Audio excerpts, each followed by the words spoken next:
I think we're live. We have audio. Merry Christmas. Day 7. 7th, Saturday, the 7th of December. God, that's bright lights. How are we all today then? A bit of a rush, lastminute.com again today, as per usual. Nothing new there really, so let me just pop the chat out and we'll see who we've got in. Pop the chat out. You all fasten your seatbelts. Someone giving out the safety information.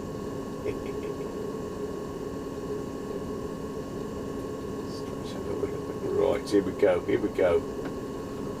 Right, so let me see then. We've got Derek, I think, was in and then out again because unfortunately he's out. Gary's off to pick his daughter up at 6. Evening, Victor, Northern Rambler. Benji, hi Benji. Nick, Petronics. Theo, evening Theo. Video Bovril. Someone's got fish on a Sunday. Something about fish, I don't know. Doug, evening Doug, how are you? Stephen Devereaux, hi Stephen. George Christophe, evening to you. What else have we got? It's jumping now, it's jumping. Battery Maker Bill, welcome mate. You're tagging along with your buddy Alex. You picked up a Macintosh MX112. Sounds fierce. Afternoon, Mike Racing Demon. Colin Pamplin, evening. Chris, oh, he's back in Barnsley. You must have got jet lag, Chris. Hi Jeff. Hey, how you doing, mate? Welcome. Cyberflyer. Wow, cool, we got loads in. Loads in, that's because it's a Saturday, isn't it? Doesn't seem like a Saturday for me today. Been out all day at, well not all day, it was like all day because it took a while to get there and all the rest of it, preparations for Dad's 80th birthday. So again, Dad, if you do ever watch, happy 80th. It's not his 80th today, it was on the 4th, but the party was today. Yes, so there we are. What have we got today then? We've got a nice Christmas scene and some Christmas music, obviously, because it wouldn't be right without that, would it? I know this is what George looks forward to every show. I ain't got the lights on again, look. I'll have a disciplinary hearing for this, I reckon.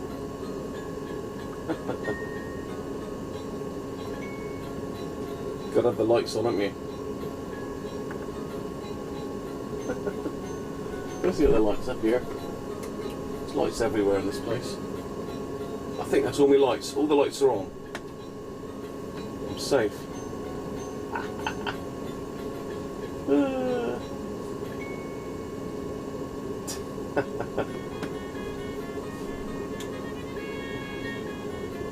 So there, I'm sure you're enjoying that lovely ice skating scene from the Christmas radio.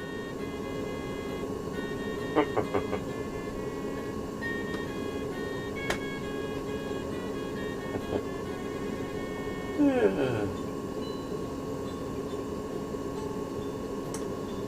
So we've got to look at the Philips P3G38T today. Bit of a mouthful, isn't it? P3G38T. And for some beer today, we've got anybody heard of that before? Lump of coal. Doesn't sound very appetising, does it? Anybody fancy drinking a lump of coal? Paul's live from the pub. Out from a Sunday dinner a day early. Of course, yeah, you got RWB. Woolworth and Bassett tomorrow, Paul. Sure you're going to grab some bargains there. A bit back in the box, am I? Hang on. Yeah. call that, good call that, Theo. It's because I am sort of mic'd up, but not fully. So you'd be able to hear the radio much better now. Just got to mic yourself up. There we go. How's that? Better?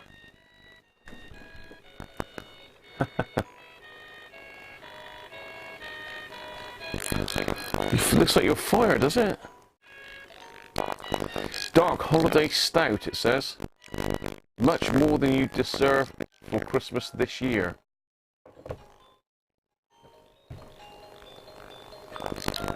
This is one of these Christmas beers brewed? What's brewed mean? Brewed in England for the USA. There you go, Bill. You must have some of that over there.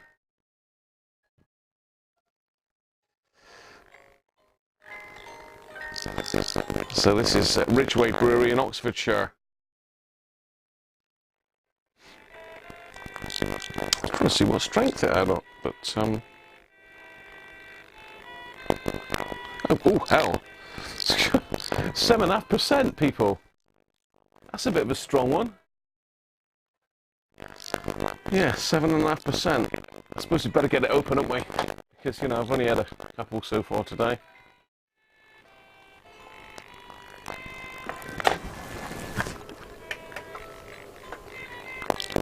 Crosstalk on the mic. Is that any better?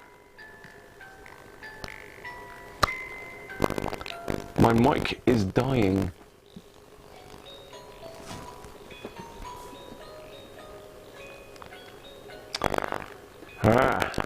Any better?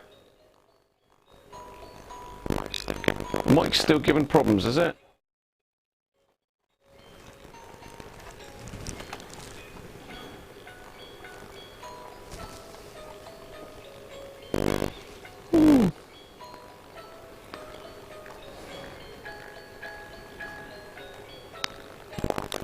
Well, I don't know why we have issues with the microphone today. It is better, George. No, yeah. No. No, yeah, no. And what? Which one? Still says it. Buzzing.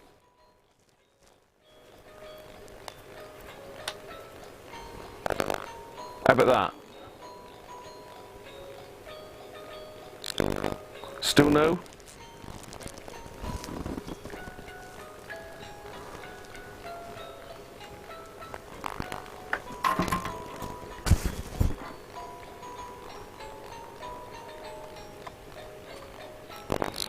Got to have some technical problems, haven't you?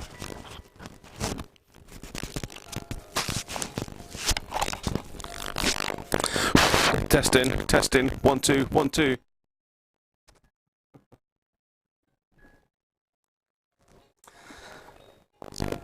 Buzzy. Cheers, Paul. If we get that far, of course we will.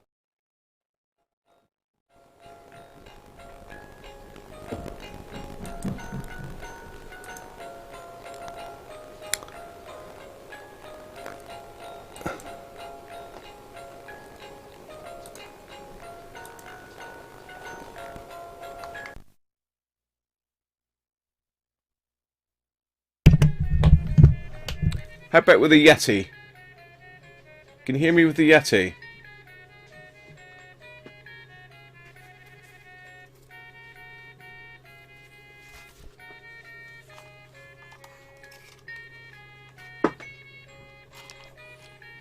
Road has failed us.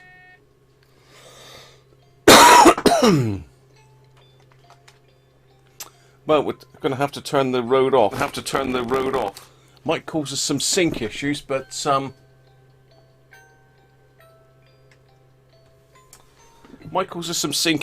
Yeti is an amazing mic.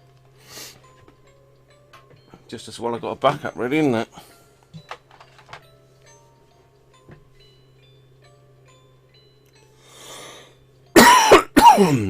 Excuse me.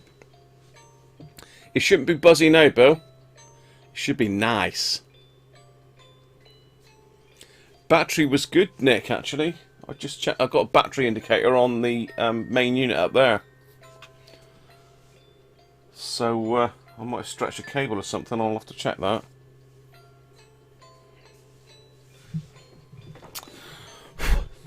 Yes.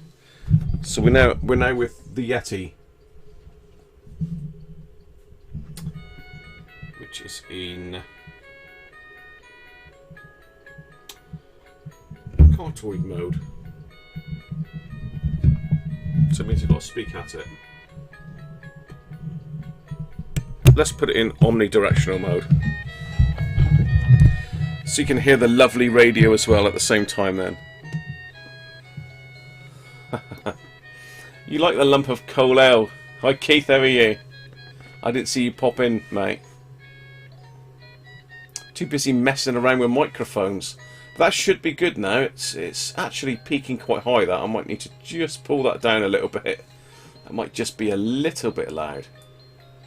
Just pull that back to there, so that should be a bit more of a normal volume for you. Needs a good compressor. I can put a compressor on it, George.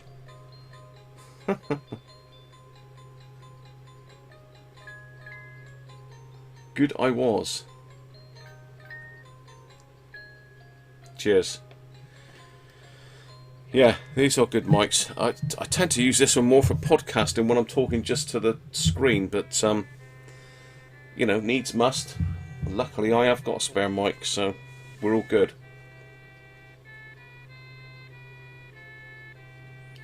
Omni for the win. Right, we need to get this beer open, don't we? The old lump of coal.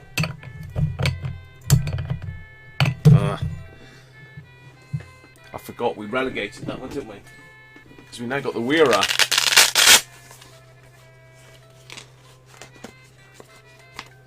Got the Wera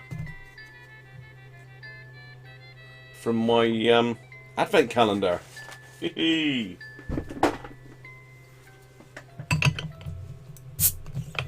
Oh, look at that. German precision. Beer opening at its best. I could make a show on mics, Keith. I've got emergency mics here as well. I've made up a couple from old mobile phone headsets. There we are. That's what you call a proper beer, isn't it? Look at the colour of that.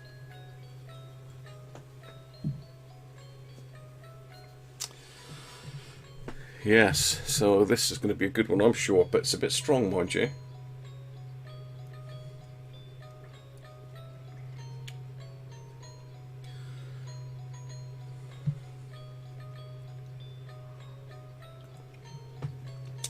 There is no isolation from the bench, as you're aware.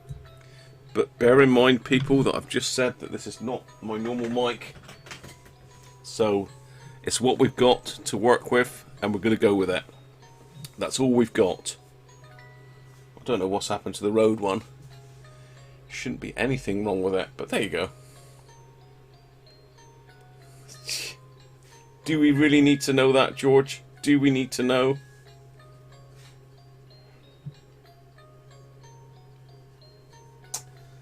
Yeah, well, I got some rubber mat in here. I suppose I could try. We have some of this like rubber mesh stuff that I use for standing valuable radios on when I'm working on them, so they don't get scratched. Let's just switch you onto the main camera a minute. I'll get the webcam out of the way.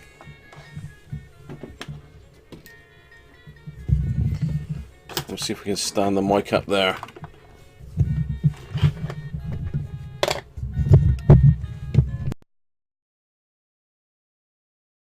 Okay, the mic is now on a rubber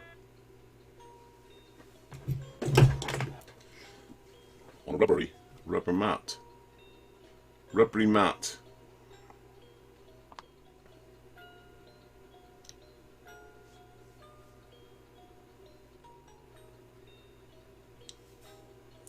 There he is. Is that better?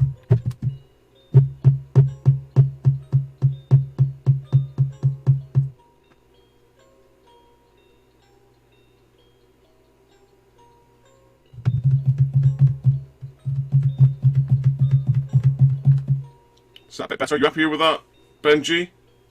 Are you happy? Gotta make sure Benji's happy.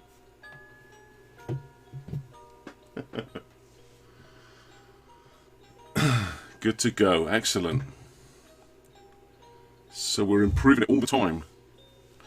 Next you'll have me pulling some bit of metal out and making up a jig and putting it on a boom stand and all sorts of stuff.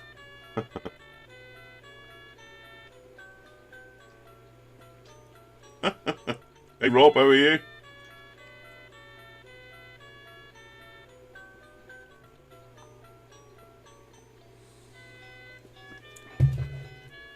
Right.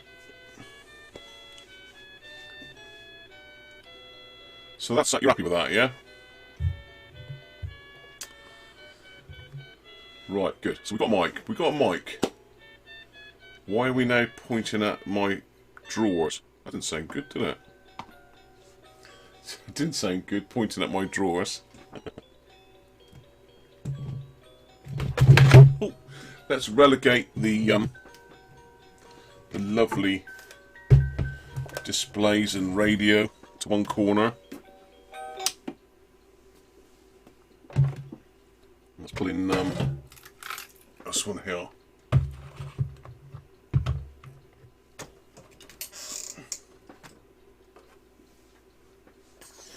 Pardon me.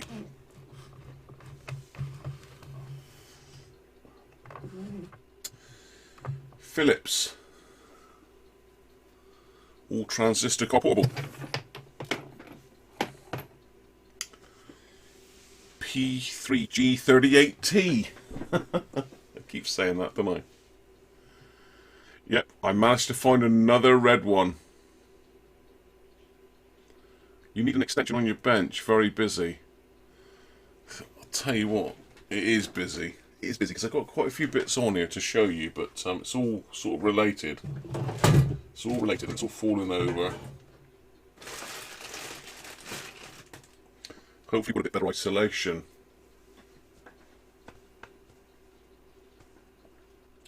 I was going to grab your battery, but I'm not really 100% sure where it is at the minute. So, anybody got one of these? Afternoon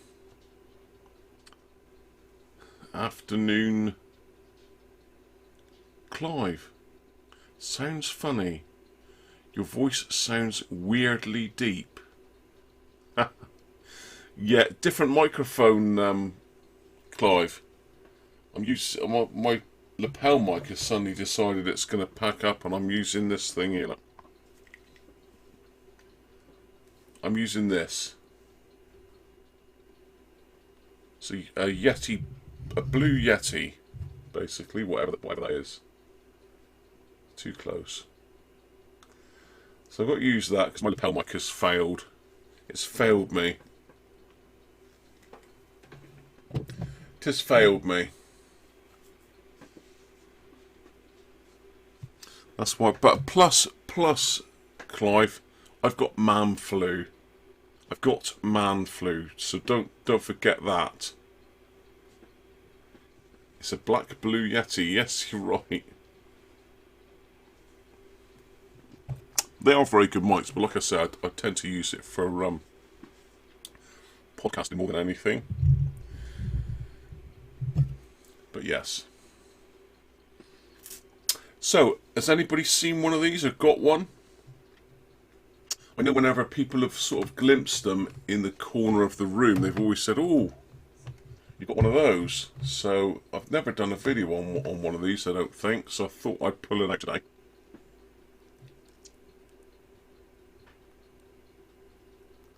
Switch it on, Theo. So Theo had one many years ago.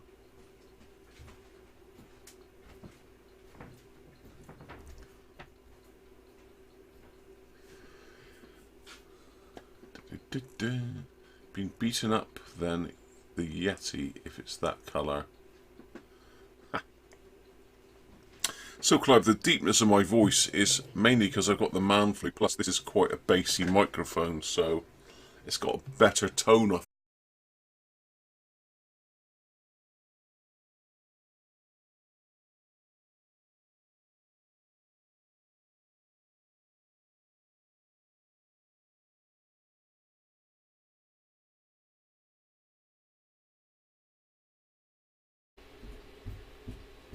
Okay, people, I should be back online.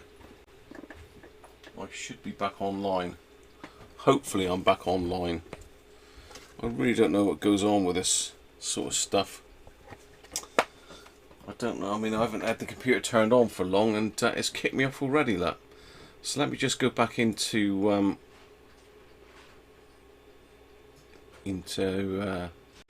YouTube.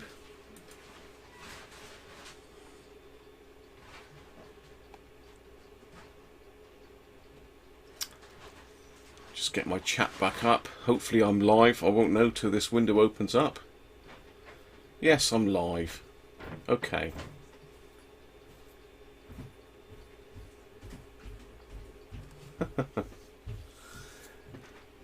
I'm assuming I'm back. Yes, I'm back. And I sound normal again now, do I? Bizarre. Okay, let's pop the chat back out again. Sorry about that, people.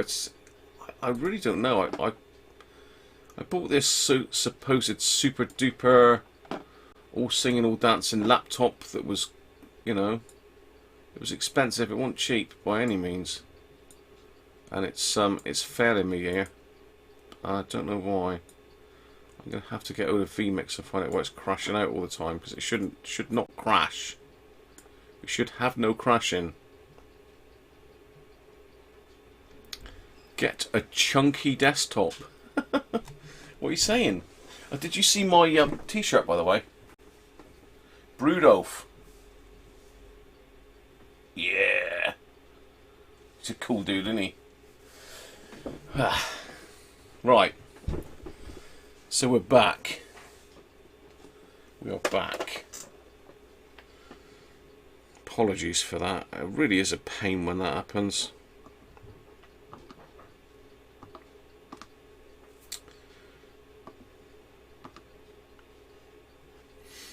So that's where we were, wasn't it? I don't think it's heat problems. It's a gaming laptop mic, so it shouldn't do any problems. It's not the stream freezes. The whole laptop freezes, Rob. And I've got to reboot the whole lot from scratch. That's why it takes me a few minutes to get back on, because I've got to hold the power key on to kill the laptop dead and then reboot it again. A real pain. So it's not just a software crash, it's the whole computer. And I've had to reinstall the microphone as well. So there you go. Anyway, I haven't had it turned on for long though, George. This is the thing. I mean, it's been on for, I only just put it on before it came home, so it's been on about 45 minutes. There's no way it should overheat in 45 minutes, should it, really?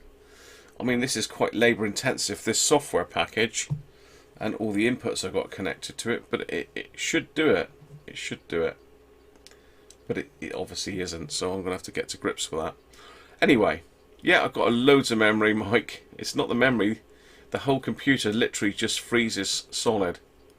And I've got, I don't know if any of you are familiar with this software, but on the bottom you've got, it basically tells you how much memory you're using, how much of your CPU you're using, how much of your GPU you're using. And it's all green, it's good, it's all good. There's no issues with it. It's currently running about 34 frames a second. But I suppose if I knock some outputs out, it would be better.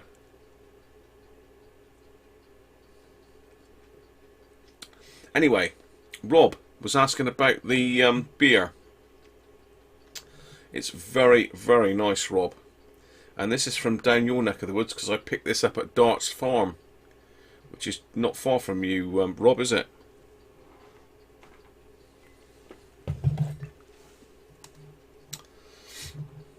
Yeah. It just blipped again and continued on again.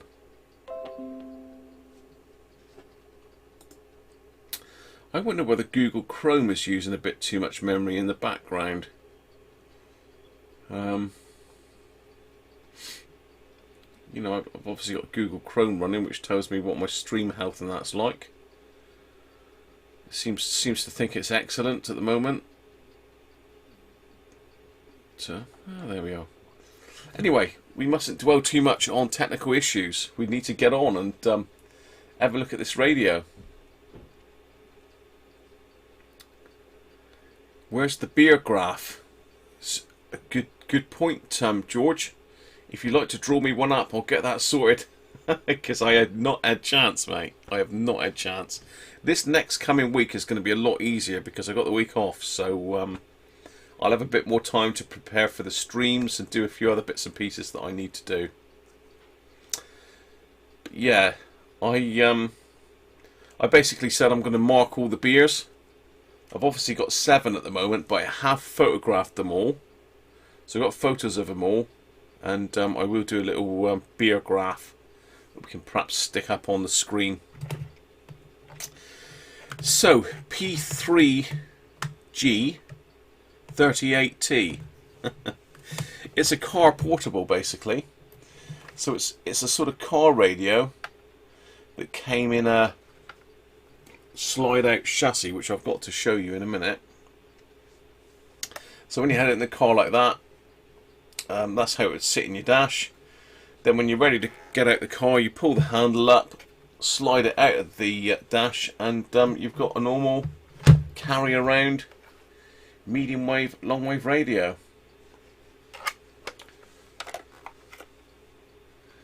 Nothing too fancy, but you'll notice at the back there's a socket there for a connector. So we'll look at that in a minute. It takes a very weird battery. I mean, at the moment there's a PP3 in there. There's PP3 in there at the moment. It takes, I believe it's a PP6. Yeah. I don't know if you can see that on the... Hopefully me banging the desk is not going to be too much of a hassle for you. So I don't know how much of that you can see. Yeah, you can just about see that, look.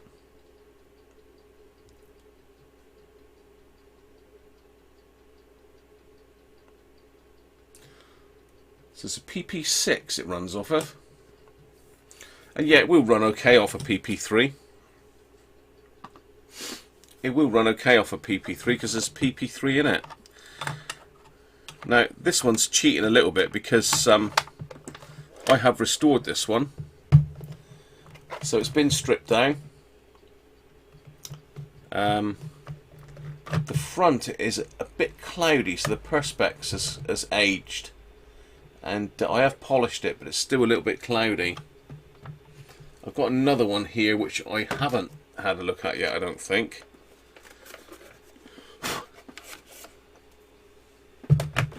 You can see the perspex is a bit clearer on the one underneath. So that's that. And I've just literally, before I push the button to come live, been up in the loft and got this one as well. So they did a grey version of it. I don't know why, I had a thing about these radios. It's always the same, isn't it? You get a radio, you work on it, get it fixed, and then you just want to have another go and fix some more. So there's another one there that's been butchered. Someone's chopped a big section at the top, probably to try and get it apart. And what I've done on here, I put a little label on this one. Transistors not done, works, case cut. So that was a bit rough looking. And I've got a little box of spares and bits and pieces down there.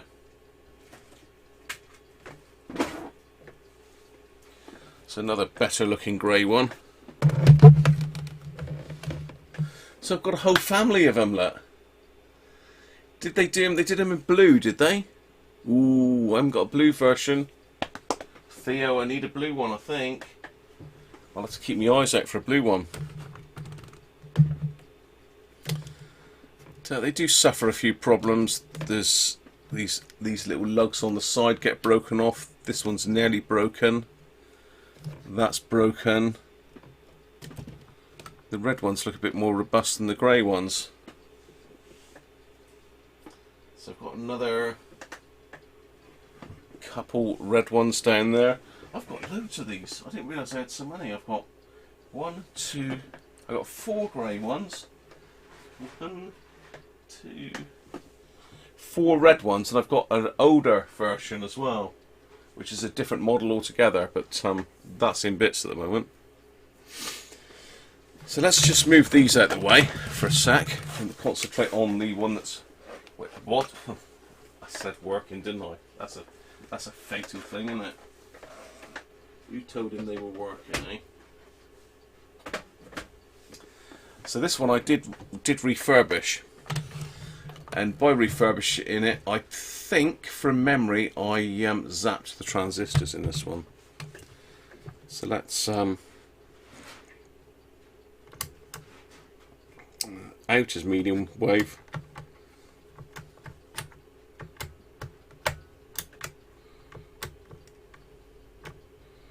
In is long wave.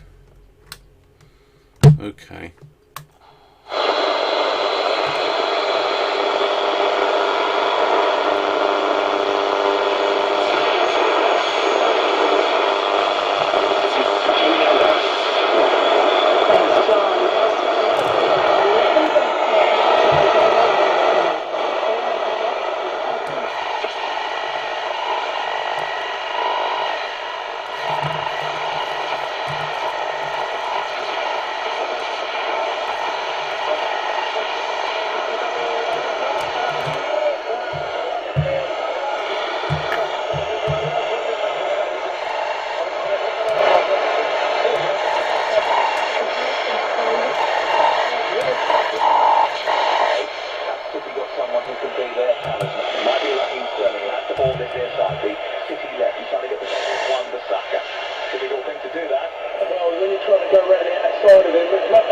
He's not going to beat one per second like that. It's got to be close in, manipulate the ball, and there's half a yard and bang. In the art of defending one per second.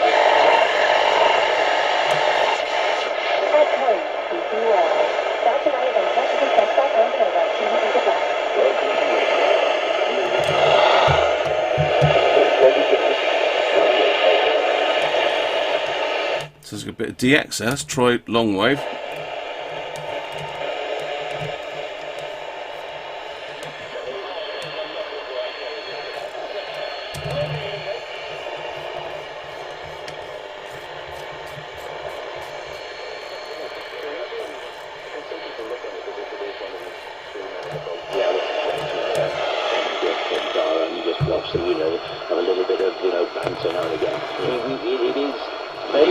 They work very hard. Yeah, well, I was tell them they don't. So there we are, working.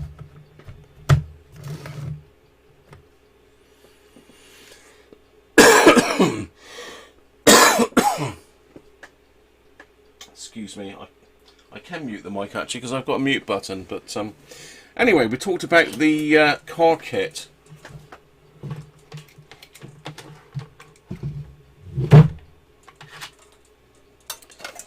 This is the car kit.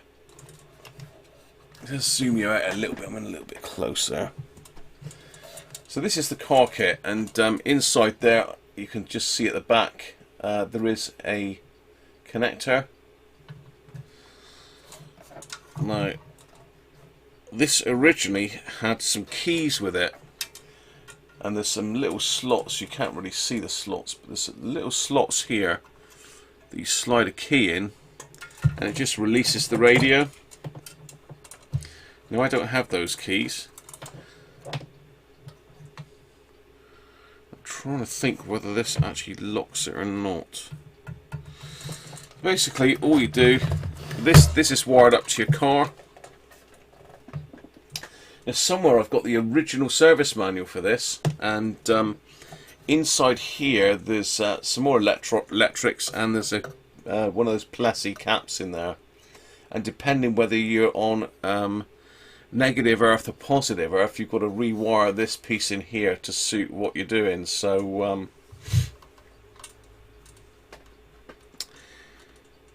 I've rewired this, so I've got a separate fuse in each line, and the speakers come out of there as well. So basically what happens when you push this in, it switches the battery out of circuit and puts you straight on. It switches the battery and the speaker out of circuit.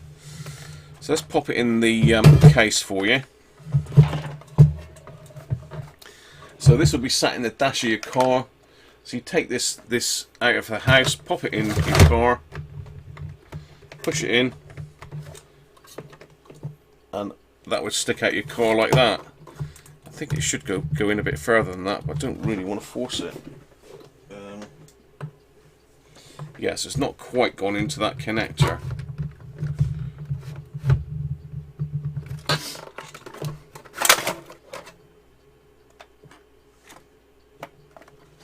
That's because it's the wrong way up. So if you try it the right way up, it goes in properly like that. So that's all you see sticking out the dash of your car, just that piece there.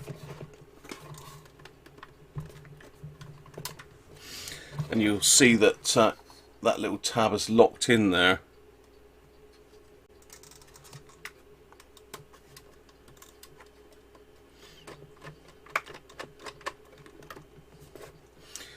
So that now is in car mode. There's this button on there to switch it. It's got to be out from the car and then push it in for when it's in use in the home.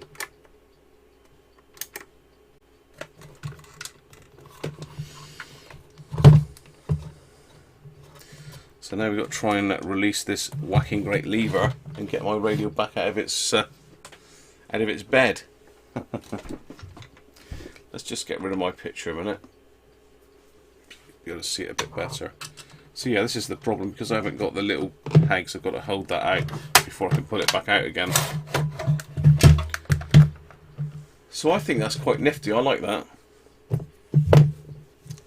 And these car kits are rare, because people leave them in the car. Obviously when they sell the car, they pull the radio out and leave that stuck in the dash, so all of a sudden you've got a radio with no car kit in it. So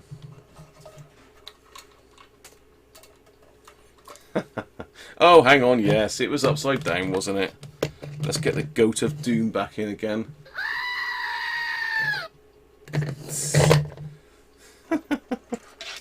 Hopefully that's nice and loud on the new mic. So there you are. And as I say, I've got a grey one. This one looks a bit rough actually. So that's just been bought straight off of a popular auction site, complete with a bit of a grubby, rusty looking case. A very stiff handle.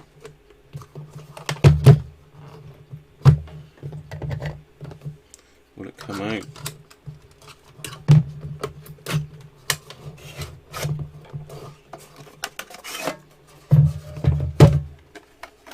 Oh, got a bit of rust damage on that one, look. And we got no battery cover. So that was not particularly good. But I'm sure it will still work. Well, actually, someone's had the screws out of that as well.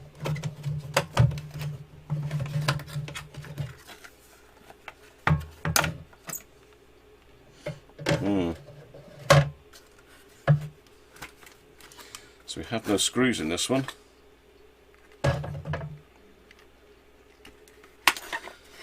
Yeah, this one's been left in some damp environment by the looks of it. Let's get this off the bench and we can have a look inside it then.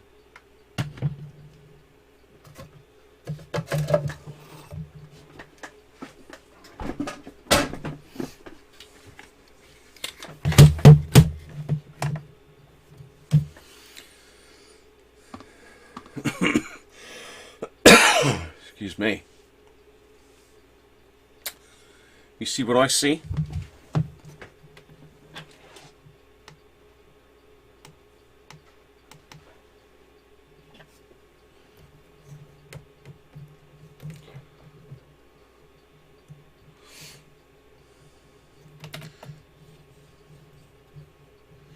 Yeah, so this one has been pretty much well and truly got at. So you've got a little PP6 connector, P3G38T stroke 00. I thought they came in different prefixes for different colours, but anyway, you can see we've got AF117s. We've got 3 of those. I'm assuming that's a mixer oscillator and 2 IFs. I'm trying to think what's underneath this one now. This is just a shielded can. Yep, just a shielded can. The detector diode's tucked in behind there. I think that's a detector. And the outputs are in the back case, look. Just in the back edge. Can you see those? Yeah, you can. Who have we got then? Wenlock's in. Hi Wenlock, how are you?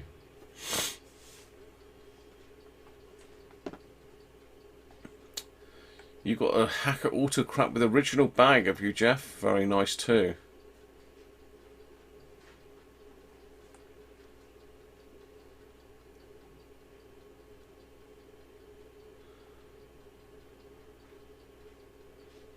Green, yellow and black, Theo. No, no. I need them. I need them. No, don't tell me.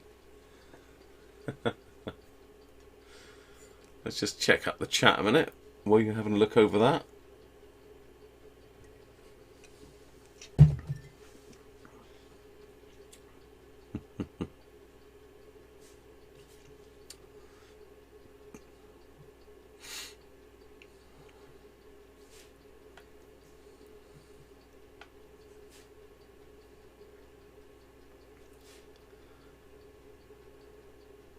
Fix the grey one. Fix the grey one. Hey, Gary. He's back. He's back. How you doing, Gary? You have a special tool for tapping those repeatedly. Lovely transistors. Yeah, I've seen that, George. We've got other issues with this. Look, we've got the wrong dial cord in there. That looks like someone's just got that out of their sewing box, look. Well, look, there's no tension to it at all. What is going on with that?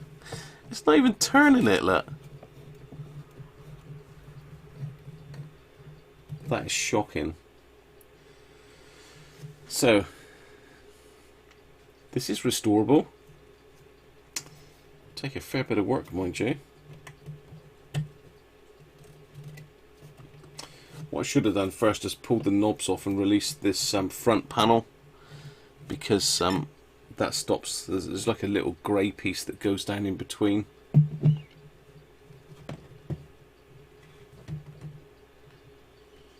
But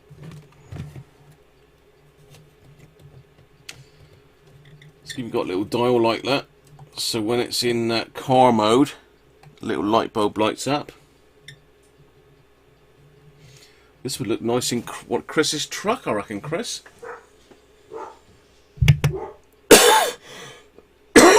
Excuse me.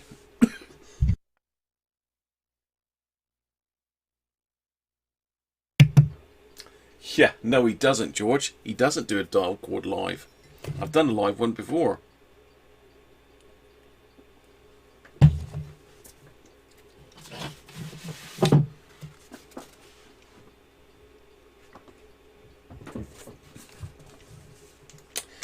So I have got schematic for it. Schematic. Service manual even.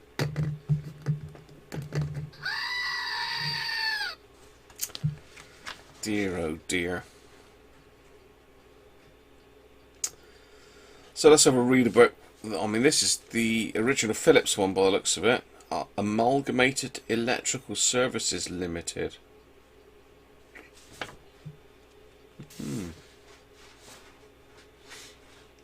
This is from the Netherlands by the looks of it, this manual.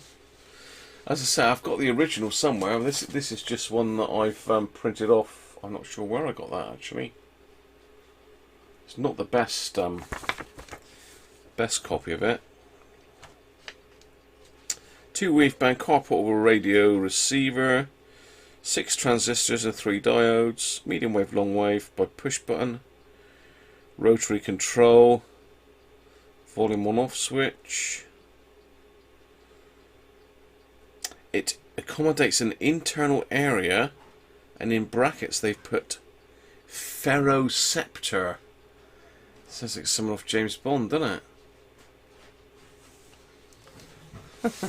What on earth is a ferroceptor?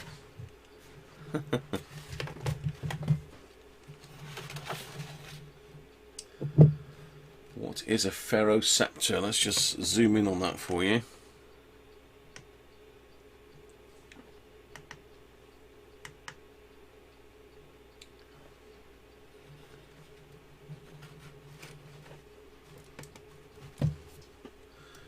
Ferroceptor. Every home needs a ferroceptor, doesn't it?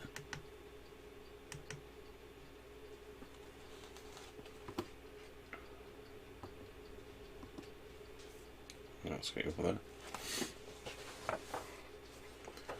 So I'll let you read that. Save my voice.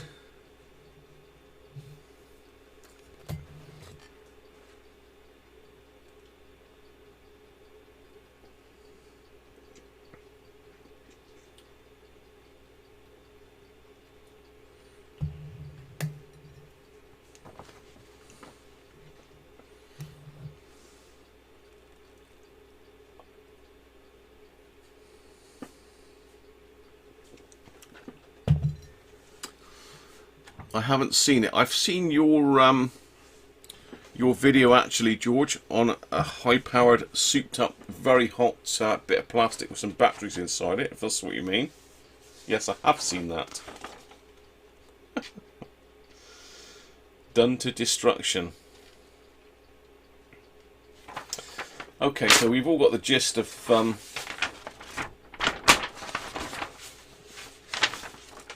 what it does now. We've got let's just zoom that back out a minute. So Amalgamated Electric Services. I don't know if that was another name for Philips or Pi. Schematics in 2 bits. Let's get this radio out of the way a minute. Ding ding. Round 3.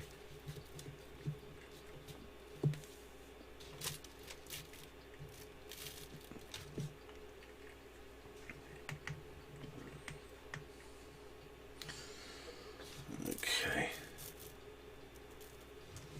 That's the first bit. And I'm not using that as a pointer, although I can.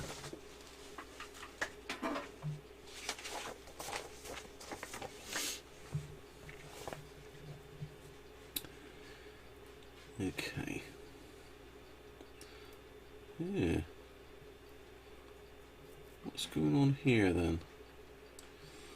Right, I'm not familiar with this, people, so if anybody can help me out in this area. So I assumed that this was, it's obviously T1, it's the first transistor. L1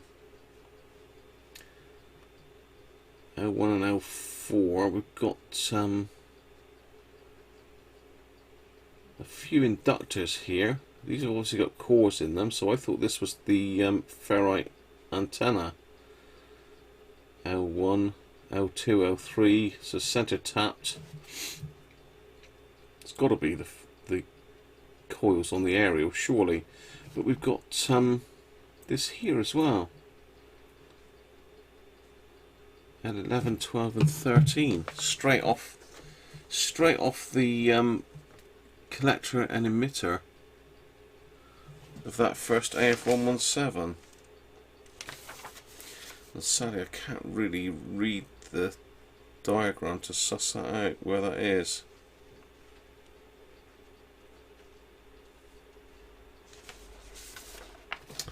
The diagram's not the best, to be fair. I can't read that, so I'm sure you can't read it on the camera. Hey Harvey, how are you? No worries, you carry on eating, mate. We'll sort it out. TRF receiver.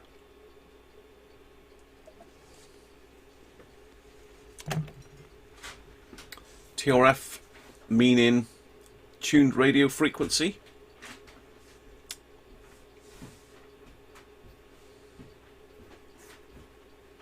Ferroceptor, yeah. There's a bit of a delay on this, isn't there?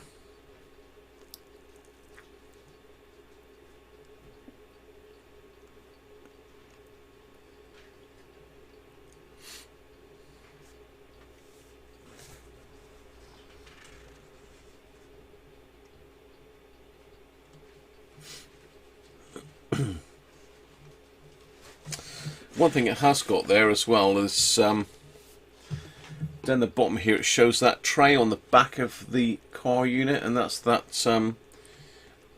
capacitor there that you've got to rewire basically.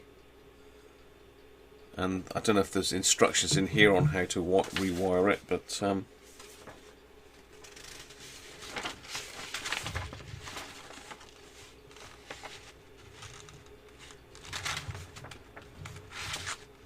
no, there's not. But in the actual Philips manual, there is instructions on how to change it from positive to negative earth, or from negative to positive earth, which I have done on the other radio. So as I say, that's the front end. I'm not sure what the transformers are on the front end. Well, we've got transformers on the collector and the emitter of T1. Let's have a look what that comes through. So looks like a signal comes out of the collector into this inductor here, transformer L 14, 15, 16, down into our IF stage, out through L 17, 18 and 19, and that should go into the next stage. People like to see these. So that's T2.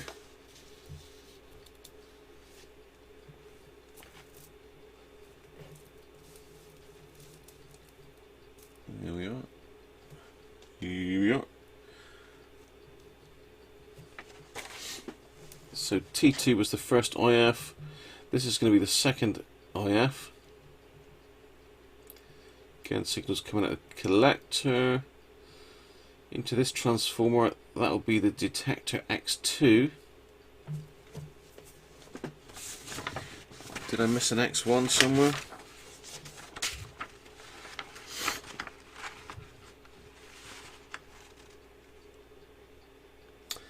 Alright, okay, yeah. Not sure what X1 is doing. Don't think that's a detector. That's passing some of the signal forward to the next stage. A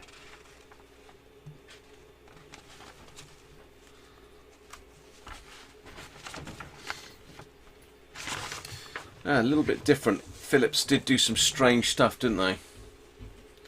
Hi Dave, how are you? The lump of coal stout is going down very well. It's still with us. It's not finished yet, look. How dark is that? That's blackout, look. It's absolute blackout, isn't it? Dave, I can assure you, it's pretty good.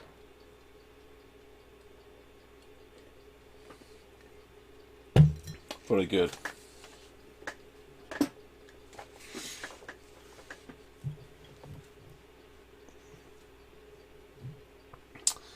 Lump of coal.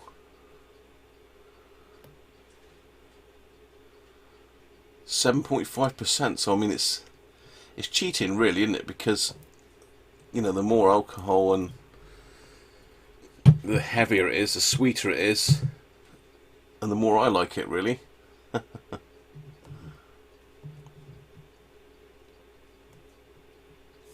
Lump of coal.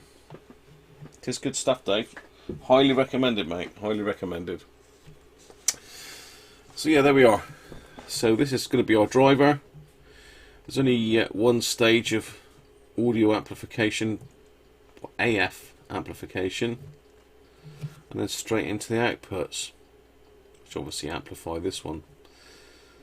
Again, it looks like it's transformer coupled.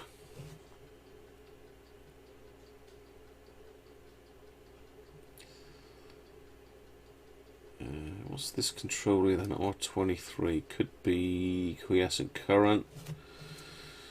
Volume pot is back here. So we've got electrolytics in it as well. In the amplifier stage. And down the bottom here. So you can see the output loudspeaker, that's transformer coupled as well. Transformer City, this one, isn't it? And down the bottom there, just out of shot, you can see the connections, the pin connections here. So our light is in series with this.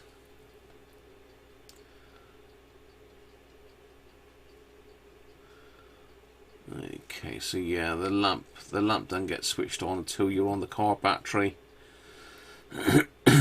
Assuming these switches are that car and portable switch on the front. Here's our 5-pin socket. Obviously only 4 pins in it. 5th pin goes to A. 5th pin to A.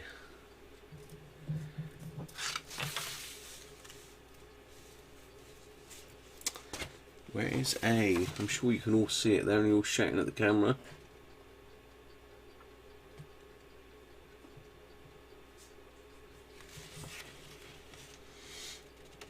Can I see? Oh, here we go. Yeah, A is up here.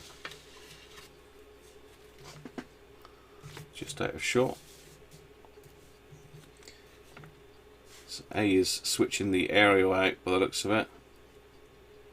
I'm sure this is the ferrite rod. They're just not showing it as a rod as you would in a normal circuit diagram.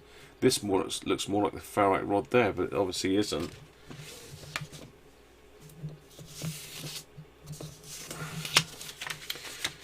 And there's the other half of the tray diagram.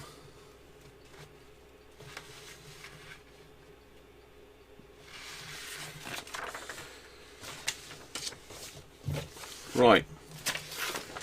Shall we see if we can get one working then?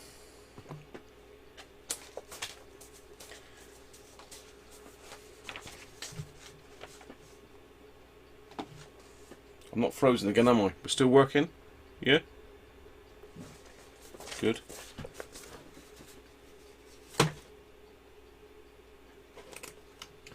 Now that's the one I've done. So what we're saying, we want to try and get this beaten up rusty thing going, do we? Is that what we're saying?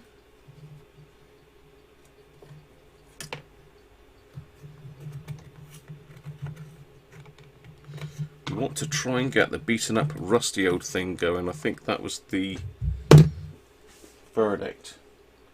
Let's just put this bottom bit of case back on a minute. There's bits of plastic and all sorts in here, look. Worth keeping because if you've got the bit of plastic, you can glue it back in. If you haven't got it, you've got no chance. Let's put that over there. Let's just see if I can pop this bit back on a minute.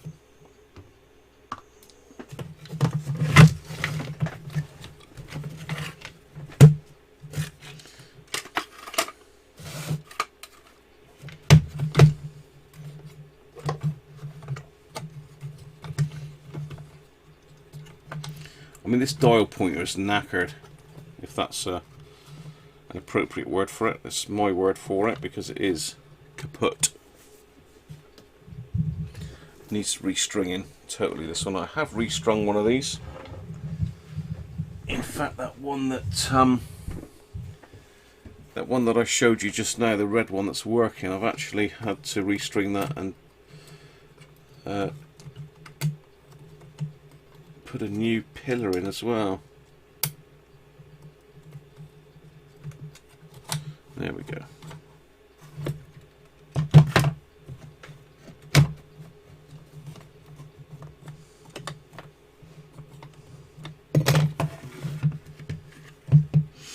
Just got this propped up because that's a speaker. There we are.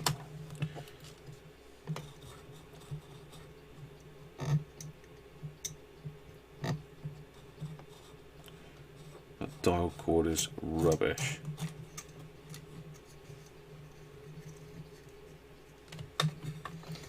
That dial cord has got to come off, people. I'm sorry, but it's not even trying to work. It's shocking.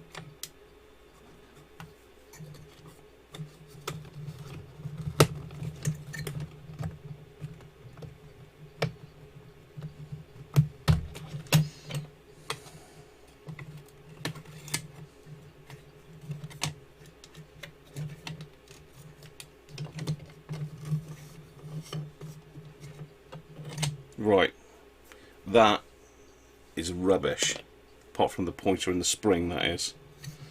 I don't know what they've used there. It looks like something out of Mother's sewing kit, really.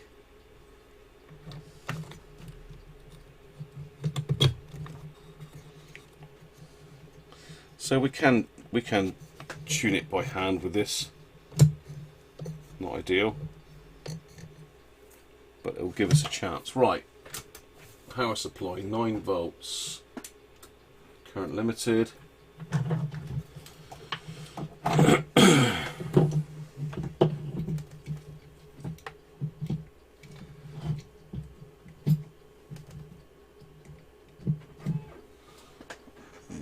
Webcam.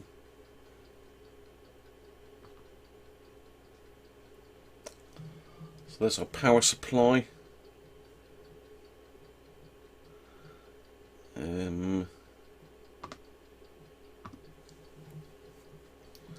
There's our radio.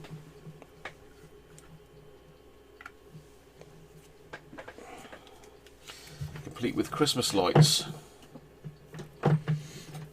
No.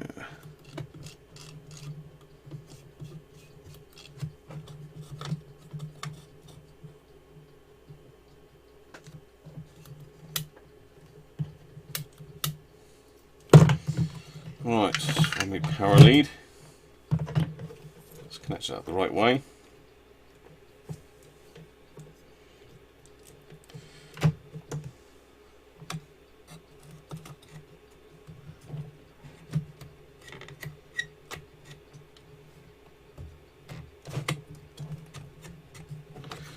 Okay, the switches are seized up as well.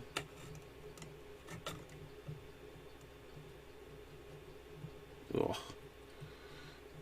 Yeah, switches aren't moving, so we're in portable mode. We're on medium wave, I believe. Yeah, out. Are we ready to go? You're on desserts. No fixes yet. We've just been fixing all the camera gear, Paul.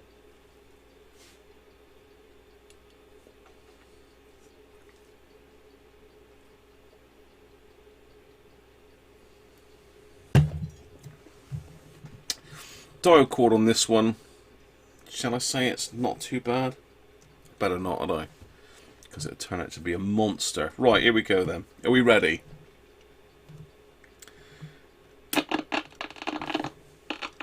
Ooh, hang on. Let's just turn that up a little bit.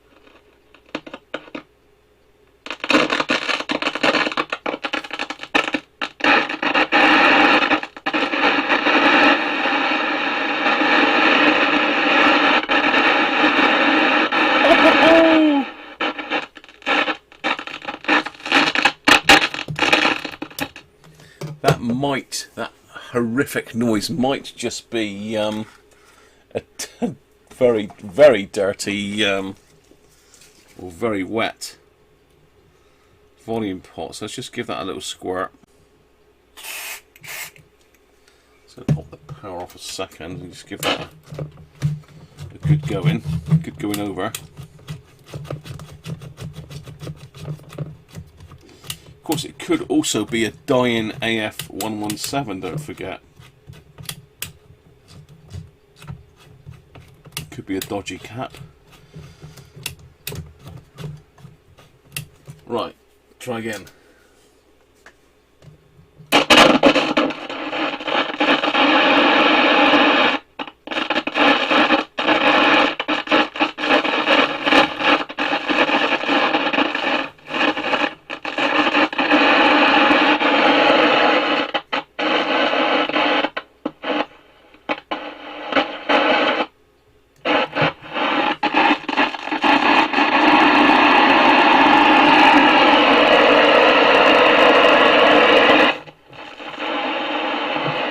That was a bit loud, wasn't it?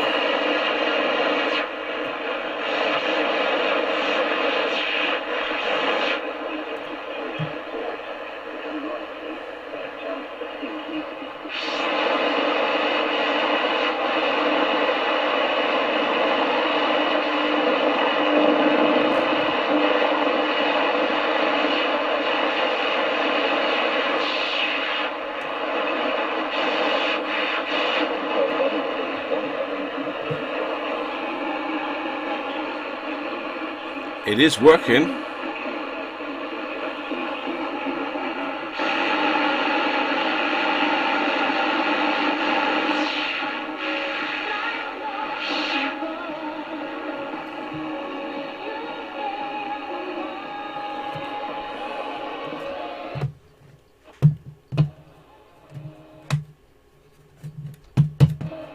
Oh, we got a dodgy speaker as well.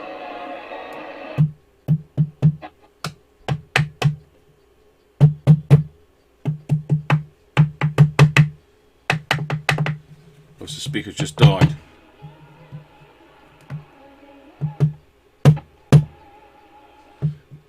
We've got a dodgy speaker.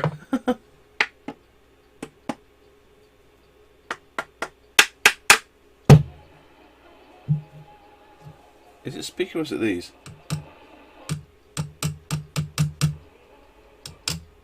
No, it's the AF117s.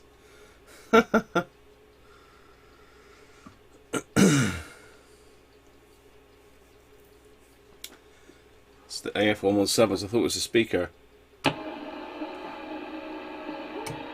It's like a new on and off switch, isn't it?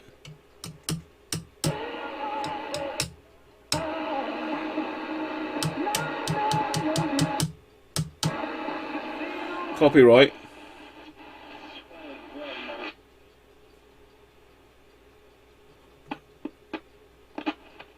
It's dying again. Dying again.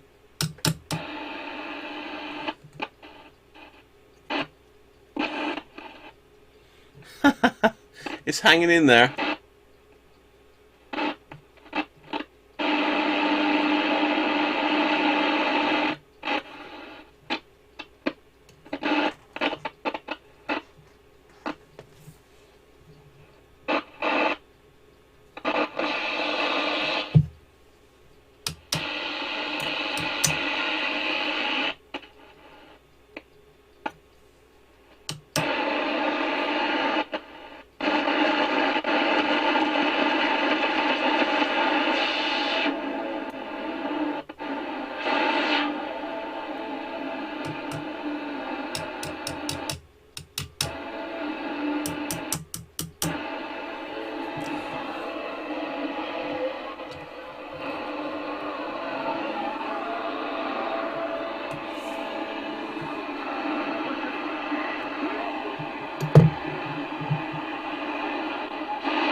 Just disappearing every so often.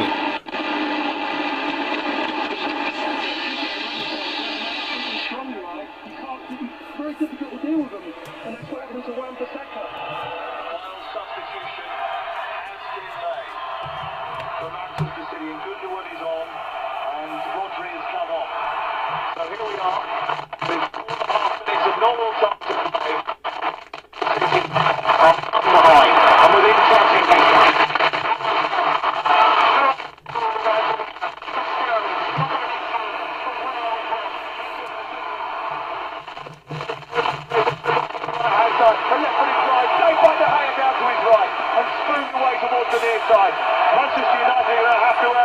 It's working, people. Hi Simon, how are you?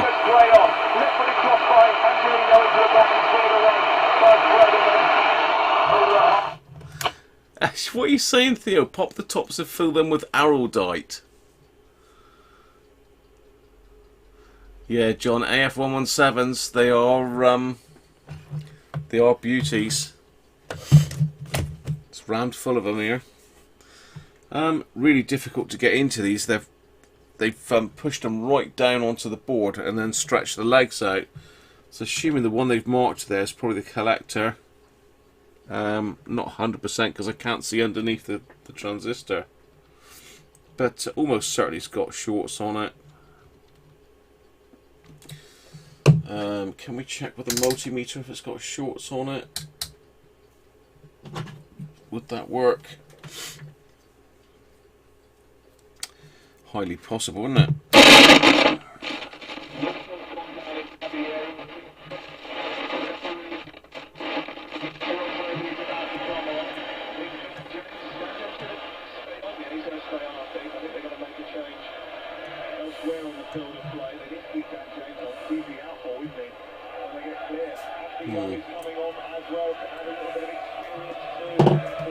I was just trying then to I just thought I'd connect to earth and see if there's any voltage on the tops of the cans, and there isn't.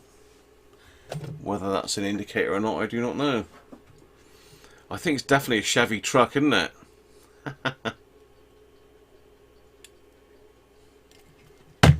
That noise, Keith, is the volume pot, mate. That is screaming.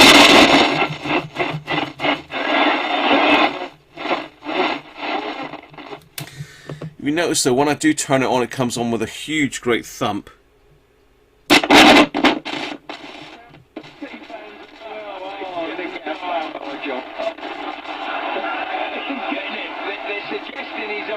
Rotundous man, I think, is the wording that I picked up on. Yeah, I think I delivered that. I think it was something to do with his eating habits that they were. He's smiling about it though. He thinks it's hilarious. Going on from...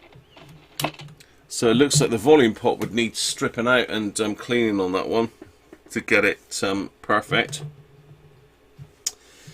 I should think the caps are probably just about had it as well. That may be why it's coming on with a bit of a thump and then calming down in volume. There, that's cool. It's not touching anything, is it? No. But you know, it does work. It does work. At least we've got a working radio today. The one yesterday, none of them wanted to work yesterday at all. Not a single one. Shall we hook another one up then? We need to do Benji's favourite, and that is label it.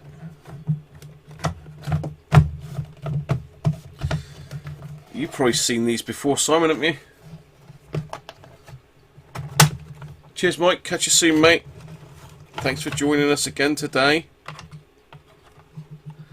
Normal Sunday programming as from tomorrow. Still a Christmas live, but be our usual Sunday stint tomorrow, so bit of a longer one for you.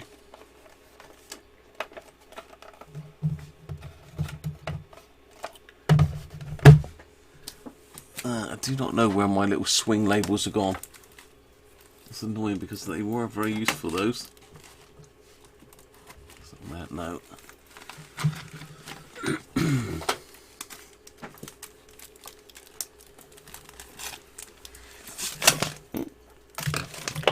It's my little capacitor chart that Doug very kindly did me. keeps wanting to come and say hello, Doug. It keeps trying to get into the picture.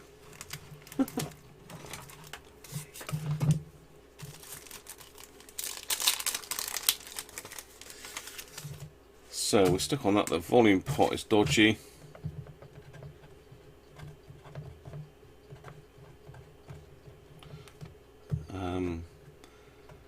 AF117's got shorts.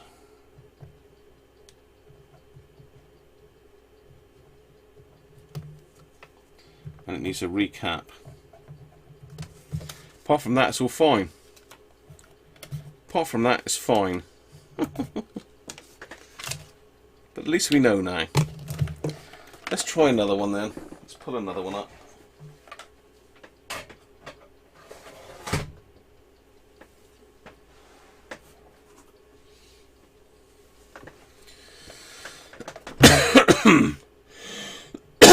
Excuse me, people. So look at this red one then.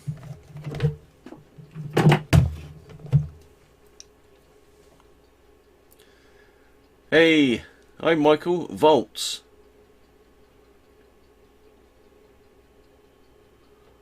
Sounds like volts on the pot. It could be Mike. Could be. It's highly likely that one of the caps has failed on it. So what would cause voltage to appear on the cap then?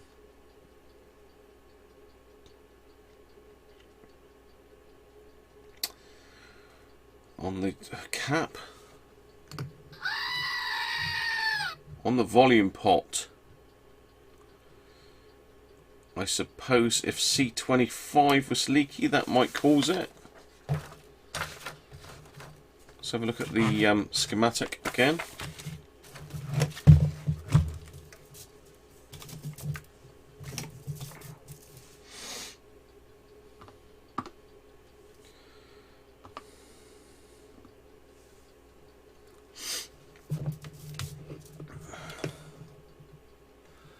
Let's go in a little bit.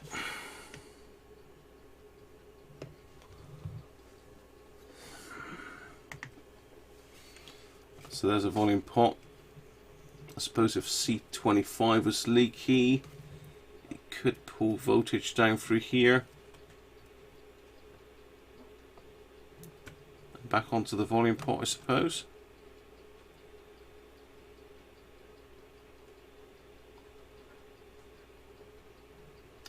But then we've got a path.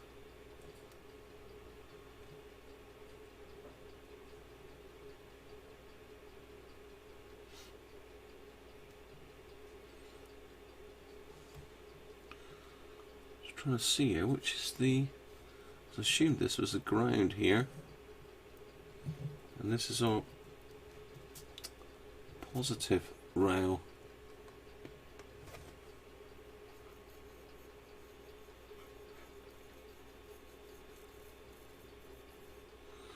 Okay. Yeah, it's electrolytic, yes. Would you say that's a good call that C25 could be putting DC onto the volume control? Or should we be looking back?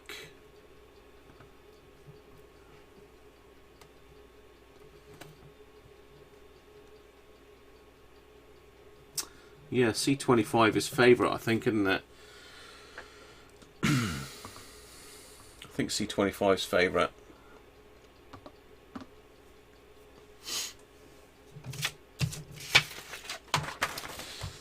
So let's have a look at this one then.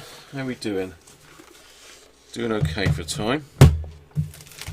I'll keep my labels out.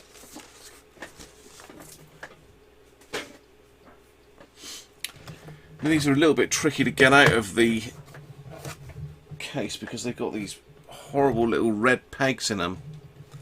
And I don't know if anybody's got a method of getting these out, but looks like someone's got that one out before.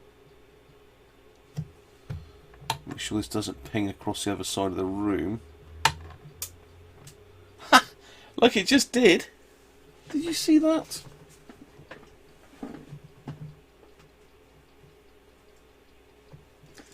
I have got it.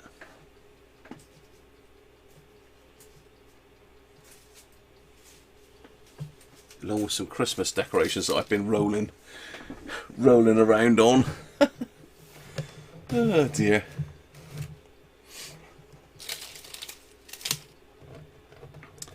So yeah, these are really, really difficult to get out. I don't know whether there was a tool used to get them out, but there's nothing there at all to get a grip on with anything.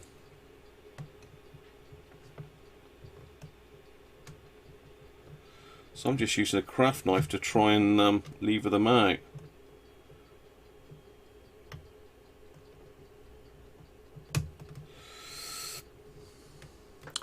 Which isn't working particularly well.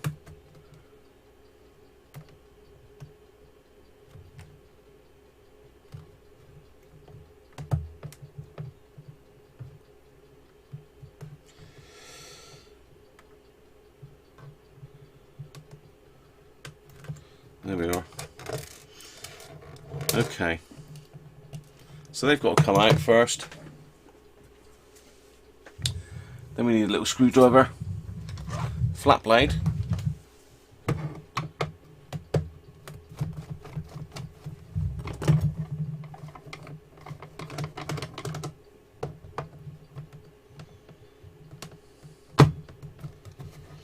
this one's a little bit more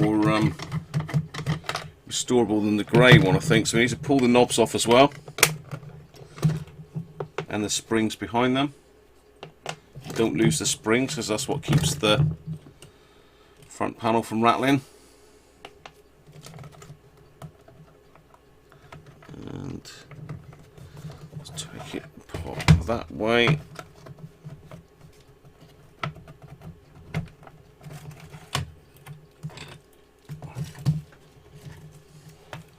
Yeah, that one's looking a lot nicer inside.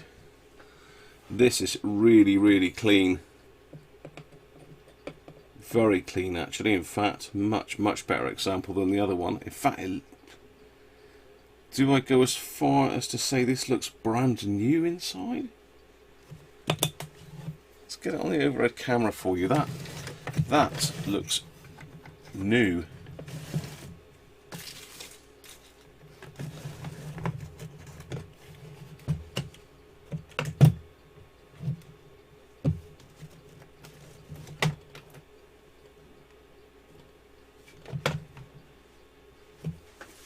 Right, let's just get rid of me a minute.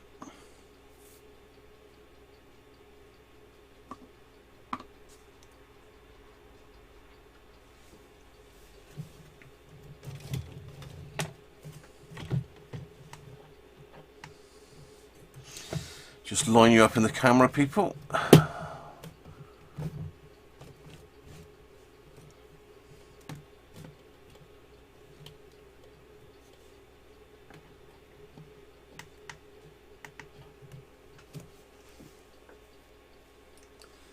Can we see all of that?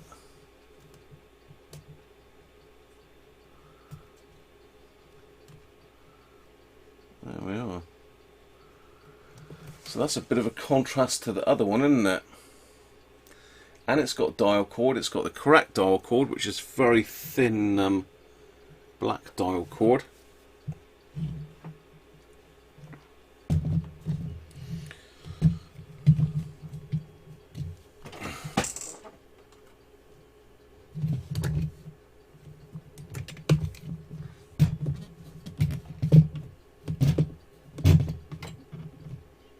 Apologies if that's making a farting noise.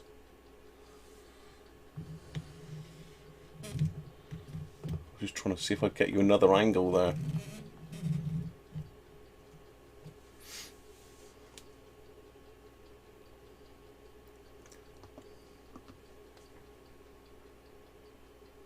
Nah, not much to be gained by doing that, really.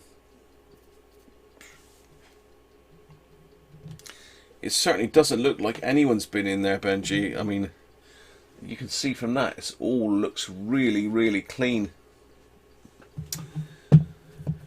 The volume pot is shiny. The bulb's not blackened. A little bit of foam is perished, but then that's going to happen anyway with age. Grease has gone a little bit hard on those switches, but they look pretty good. Yeah, they latch and unlatch perfectly. Look, the other one certainly didn't. All the wax is present in all the adjustment points, so the phantom twiddler's not been in here. There's no scratching or anything on the top of the AF117, so they haven't been hit with anything. It literally is exactly how you want a set, totally untouched. I mean, look at the cam there. That's like brand new. Look at that. There's not even a speck of corrosion on that. Very nice. Yeah. Made in England. Nice little switches actually, latch-in switches. Dial cord is very thin black cord. You hear it's very tight. It's very tight.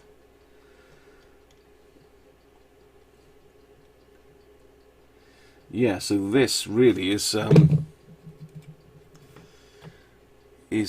mean, there's no chips on the case on this one either. It really is a good example, this one.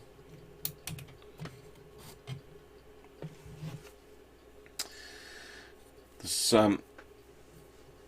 one issue back in the days, I suppose, when everybody smoked in the cars. We've got a burn in the dial glass there, which is a bit of a shame. Dial plate just down there. Yeah, it's a bit of a shame. So we probably would need to swap that one out with one of the other ones that's not quite so nice, because that would take some polishing out, that one. They've got a little bit of green tape that they've used to give it that green colour. Oh dear.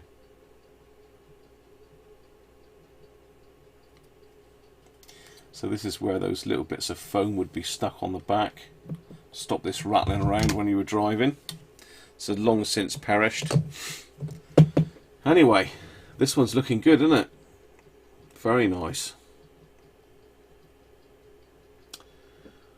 Could be the set, couldn't it? To keep, restore, and get rid of all the other ones. Find a decent car kit for it. I've got a nice little collectible set there, I think, personally. That's my view.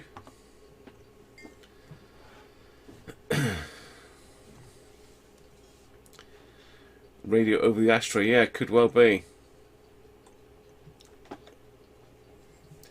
I suppose we need to... Hey, welcome back, Harvey. We need to fire it up, I suppose, don't we?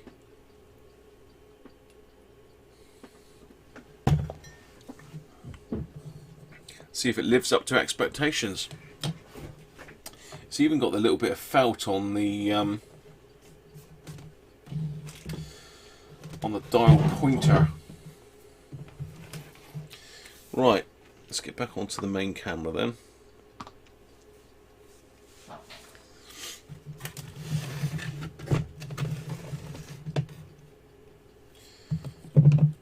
Put this to one side. So it's a little bit of potluck, isn't it, what you're going to get with one of these, because you'll never really know until you open it up. Like that last one, you know, very, very rusty.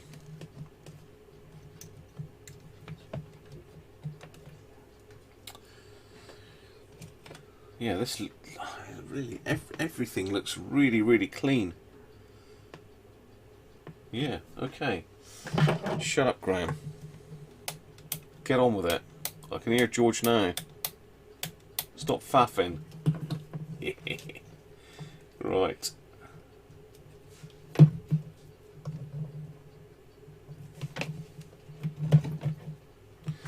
Connected. Are we ready? Fire in the hole. Red ones always work. That red Dynatron didn't work yesterday, Michael.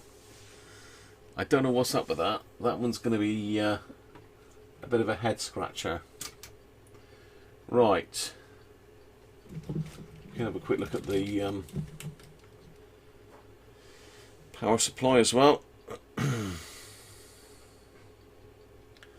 see that very well because of the light. Which light's that? That's that light there blowing it out. Have a quick look at the power supply. Let's just zoom that in a little bit. It's a bit far away. Okay. Power supply. Let's do that on picture in picture. You don't want to see me.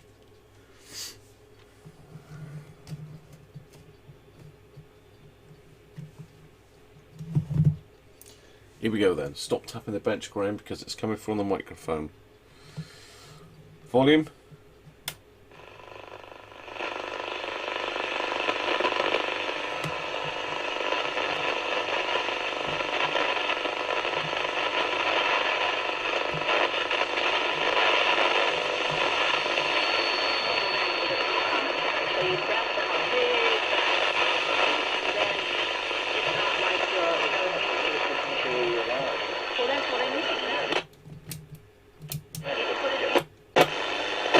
Okay, that's long wave.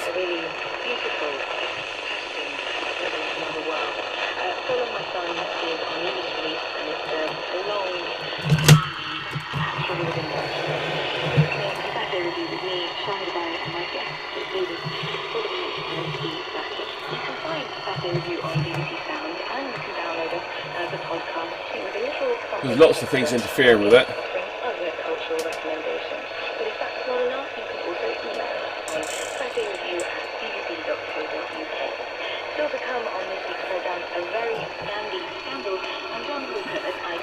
Try medium wave then.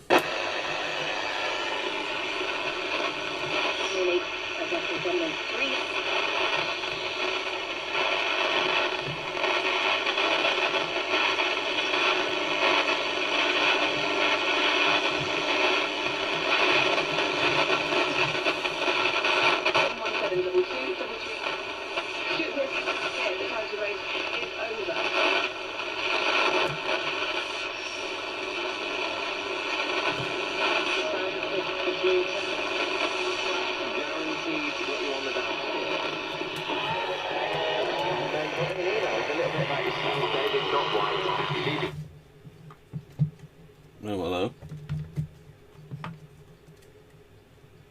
Hello, hello. Just stop then. Oh, so it's my leads. It's my leads. Don't panic.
So it's only drawing 20 milliamps. It's not a lot, is it? But the question is it going to go on? Is Duncan Ferguson the man to take them forward?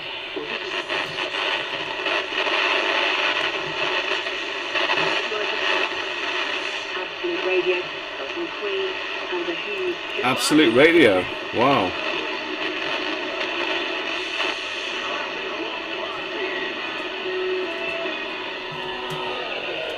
That sort of buzzy noise that you can hear is the transistors. So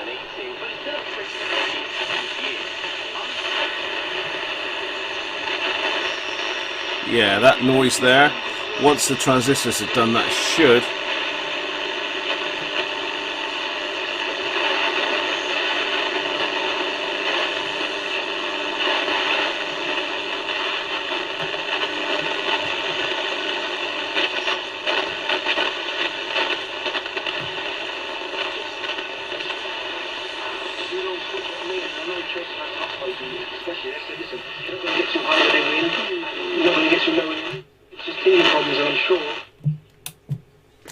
So there you go, that one works as well. 95% filler. That's about it. Have you been watching Star Trek, Gary? You've been stuck in front of that telly watching Star Trek where you've been poorly, haven't you? Cheers, Harvey.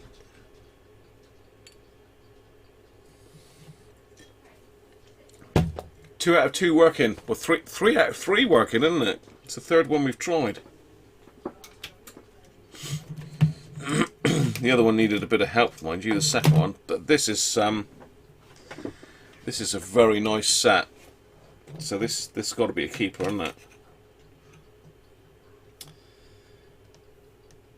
Yeah, really, really clean inside. I mean, the speaker itself, I mean, that looks like new. The speaker even, you can't quite see that.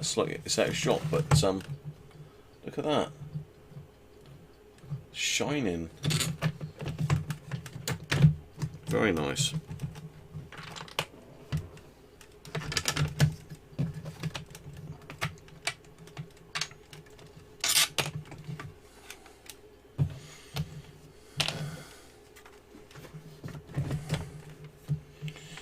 Right, let's stop dribbling over it and put it back in its case for a minute.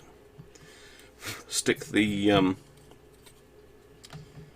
symbolic label on it.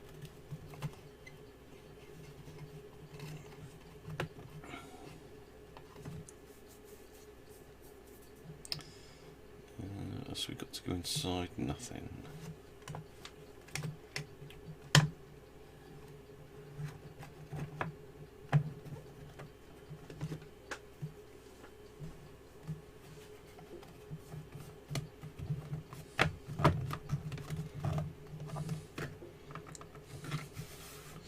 Even the grill's good on this one. It's not. It's got a couple of little scratches, a little tiny dink in the centre there, but apart from that, it's pretty good. And from memory, I have had one of these grills off. They're stuck on with like black double-sided tape. So when you look through here, it's black instead of just like a white or wooden colour. So we can't see any of the red through the gaps. But yes, let go in that corner a little bit, but you know, not an issue.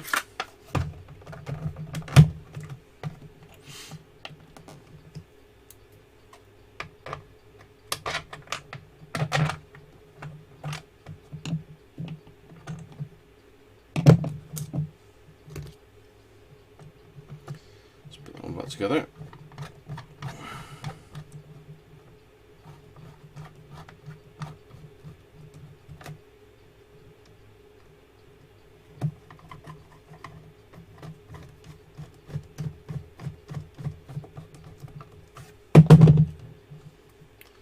Our little plastic friends back in.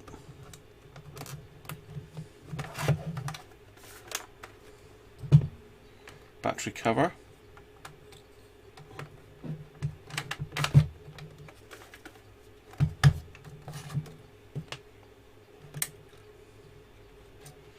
So again, a bit of a service.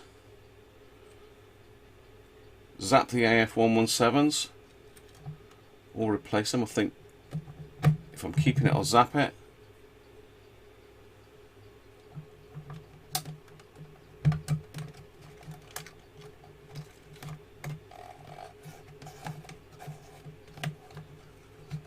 Oh, hang on. Hang on.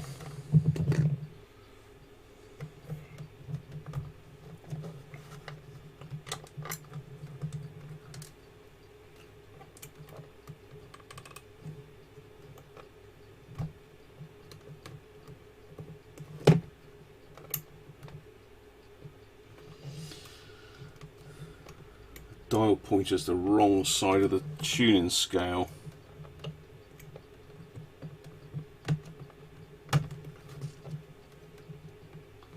Just get that blimmin' red cap out again.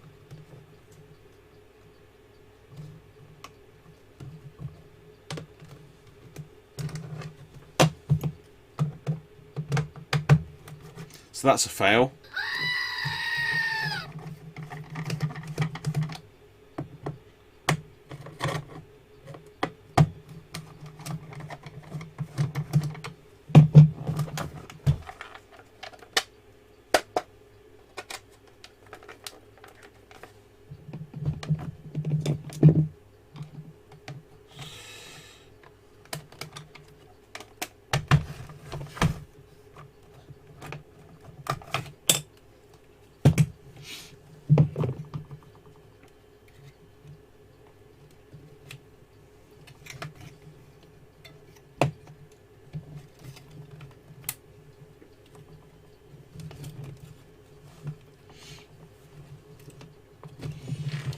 That's certainly a Phillips trick, that is.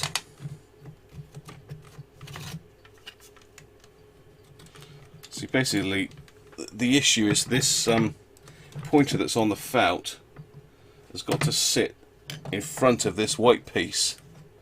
If it doesn't, then it falls in behind and gets jammed. Then you're in all sorts of trouble.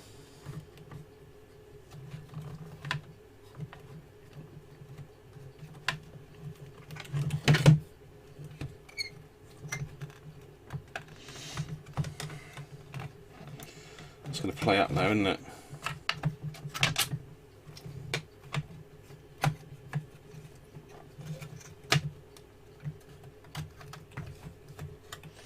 Right, okay, we're back in business. It's fiddly with these springs on this on these knobs. Didn't have those springs in behind them, that'd be a lot easier. But then that would be too easy, wouldn't it, for Phillips?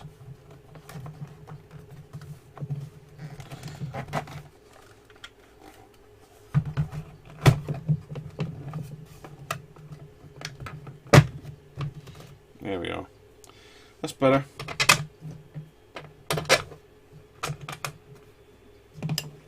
That's better.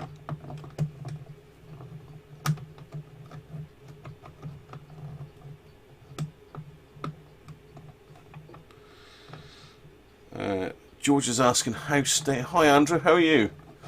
The bulb only works, Andrew, when it's plugged into the car 12-volt supply.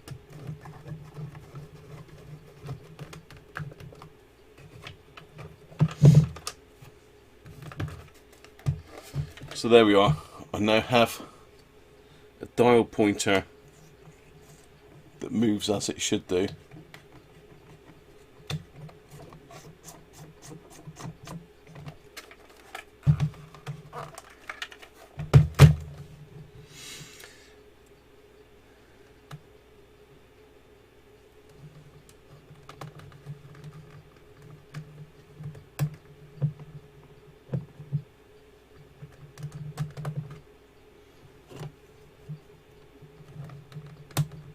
Upside down.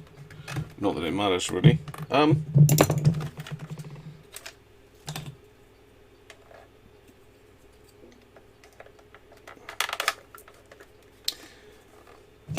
I suppose just we've got a little bit of time left. Not a massive amount, but why don't we try?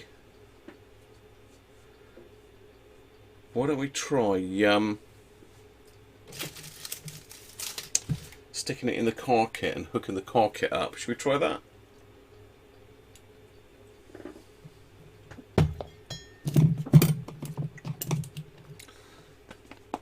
What has the external speaker got to be though?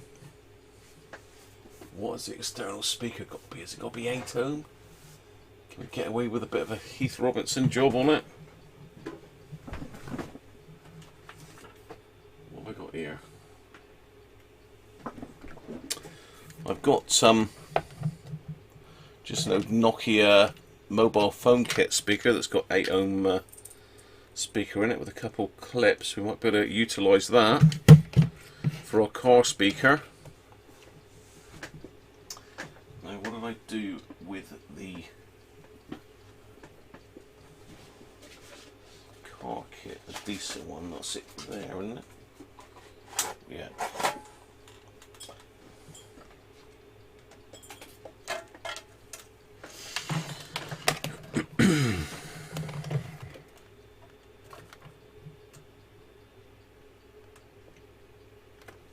Shall we try it?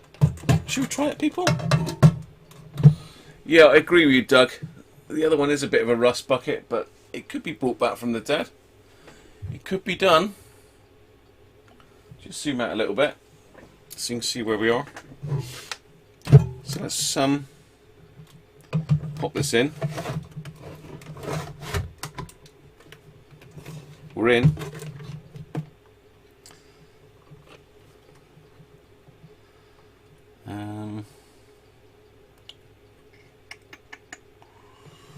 Spade connector, we've got a couple of decent spade connector ends. Don't think I've got any male receptacles, have I? Yes, I have.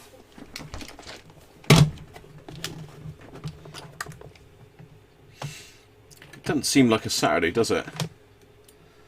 We've done a whole week of live streaming every day, which has taken a bit more doing than I thought it would, to be fair. I thought I could just nip in and out each day and do a little quick chat for an hour and then on my merry way, but it doesn't work like that, does it? I've got to get everything set up. I've got to get a picture done for each day. I got to get all the cameras and that switched on, and oh, it's endless, endless. Right, I'm sure I saw some blades here just now. There we go. So they should fit in there. Yep. Strip them back a little bit further.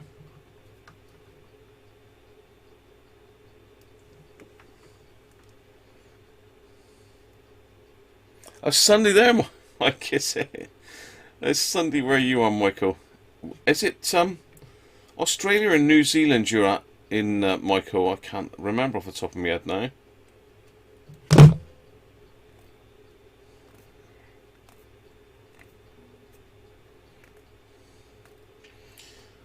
These blue ones might be a tad big for this cable, but we'll give it a try.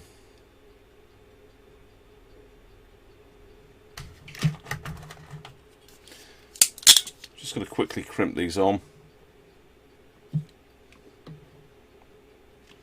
I hate these crimper tools. I'd much rather solder a wire on than use these crimping things.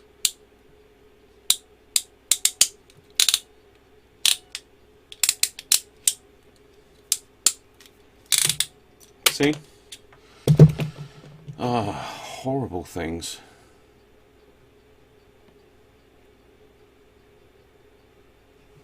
Just crimp that near the end.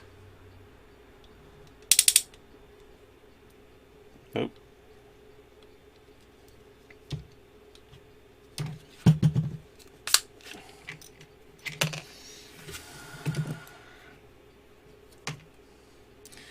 Really, it wants a red receptacle rather than a blue one, because these blue ones are a bit big, but you should be able to squash it down enough. Just wants to go in there all the time.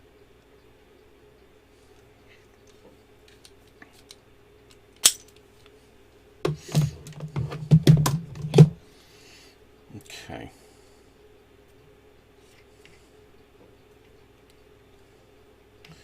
It's only for a quick test. I don't want him faffing about with it. George, you got me faffing again, look.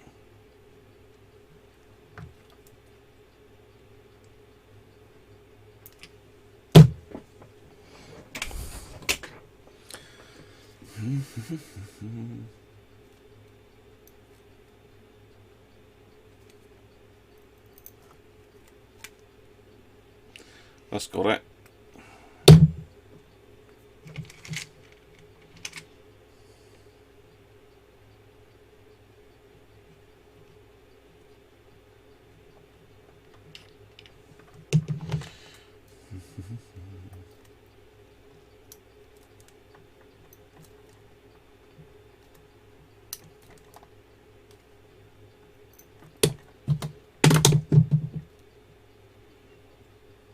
That'll do. For testing purposes, that will do.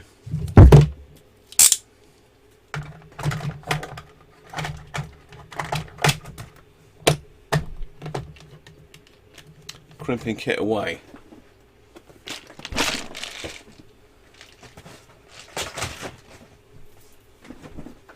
Rudolph, still haven't finished my beer, look. Whew.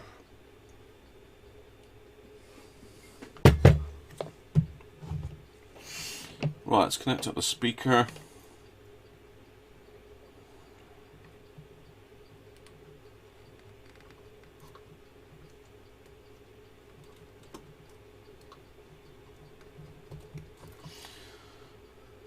Should be insulated really, so they don't touch. Let's just put a bit of tape in between those. Come on, insulation tape, be nice to me, be right there. There you are. Let's put a little bit of insulation tape in between there so they don't touch together.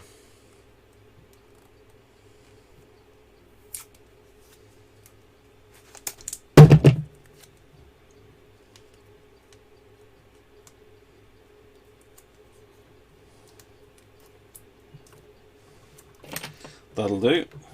Right. Positive and negative.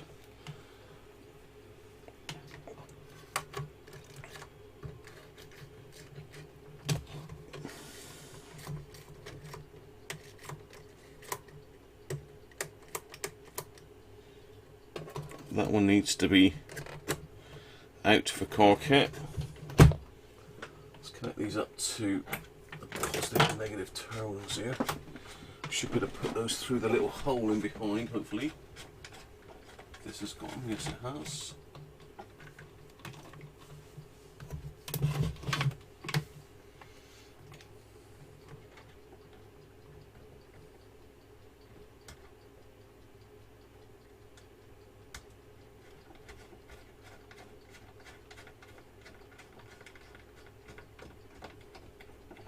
So this should tell us if the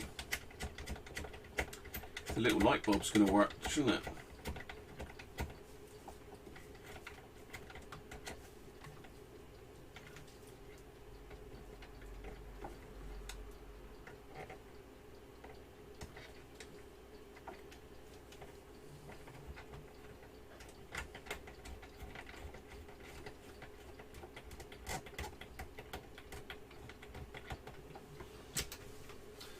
Okay. 9 volts. There's our light down there.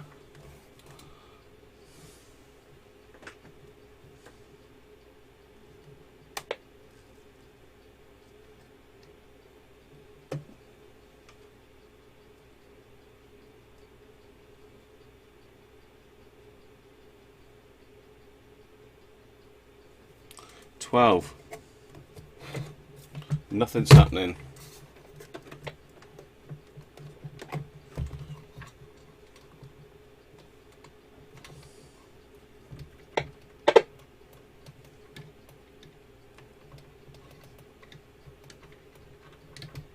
Something's sort of happening.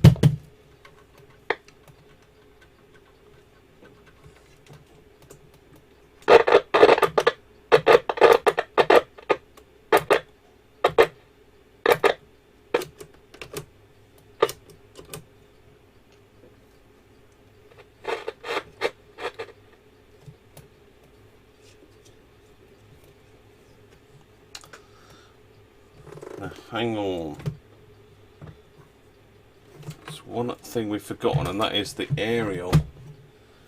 We need an aerial.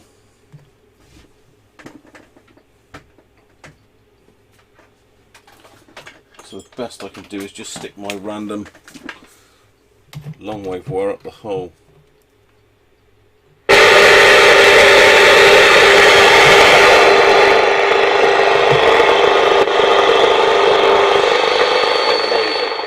First up, a quick look ahead to Tuesday with Mac in Paris.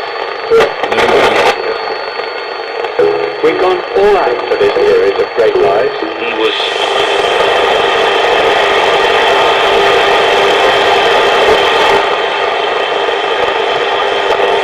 again, a load our situation is to attend to thinking of an eye, to ensure that we lack a purpose.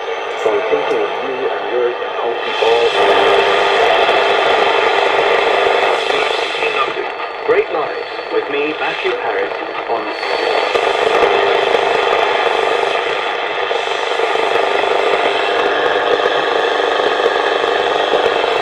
Well, that was actually long wave. Medium wave.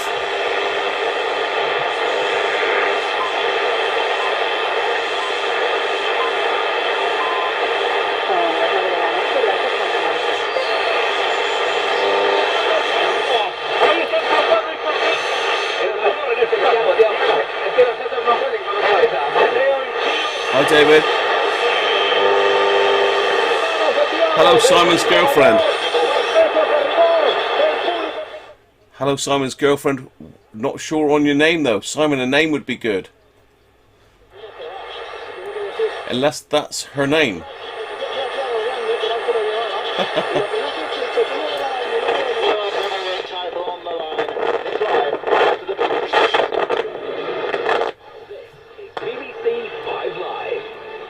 BBC 5 Live. News at 8 o'clock, I'm Mitch Mansfield. Good evening. Boris Johnson says a leak of documents which the...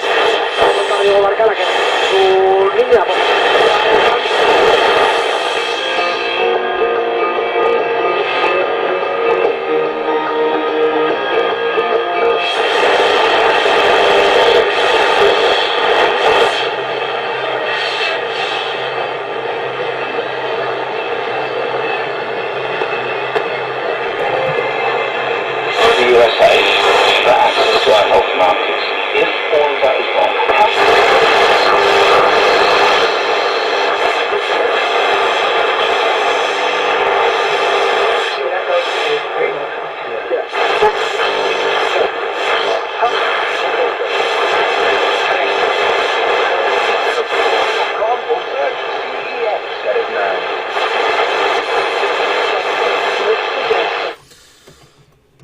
Well,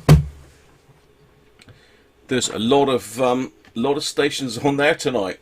And hello, Mandy. How are you, Mandy? How'd you put up with him, Mandy, and all that Tesco, or haven't you seen it? Haven't you seen it? Check under the stairs cupboard, wardrobes. Oh dear. No light in the Christmas trees. There's light in the trees, look. Mrs. Cruncher hooked me right up with the Christmas tree lights.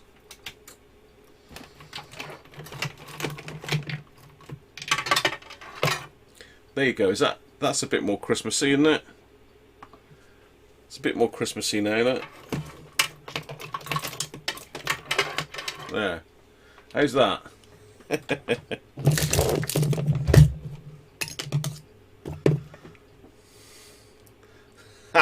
Sorry, Simon.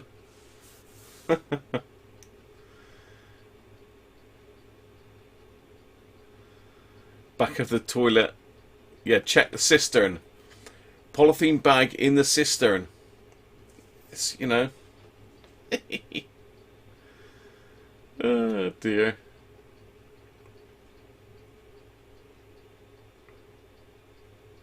Always more watts output on 12 volts, even more on 14.7. Yeah. I'd say that would be 13.8 volts, wouldn't it? Really, I suppose, with the alternator going, Michael. So could have wound that up even more. But nice little sets. I say, if you can get one with a car kit and you've got, I don't know, Say you've got an old 70s Mini, something like that. I'm not sure the age of these. Did it say on that service info? 1965 is the date on the service manual. That. So it's a year younger than me. Although I obviously don't look my age. Do you want to see my test equipment? Yeah, it's in the laundry basket. Excellent. Right. Well, as I say, that's 3 out of 3 working, and a car kit working as well.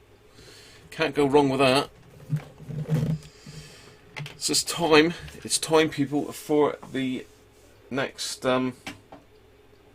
window of the Wera advent calendars. Let's just grab that a minute. We'll zoom out a bit.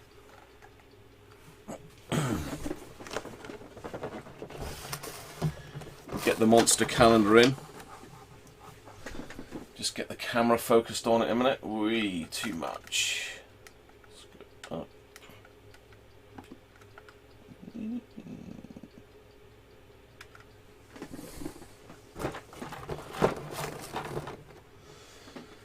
So let's put the Christmas radio on as well.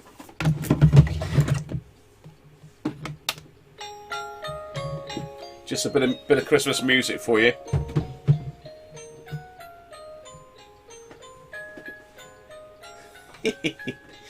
Right, number 7. Where is it? We got beer pots. We got service all in front of it and all sorts here.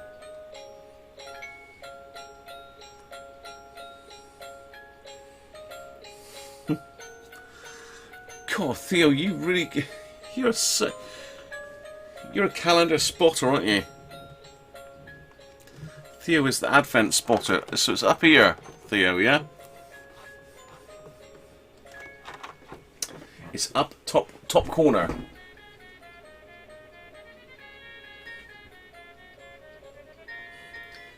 Theo spotted it first look again.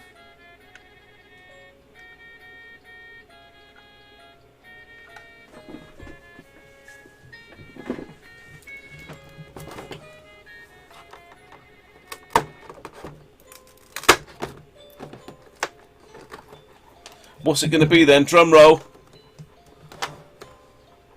The decorations are getting in the way now. Mrs. Cruncher's decks are in the way. What is it? I can't see it.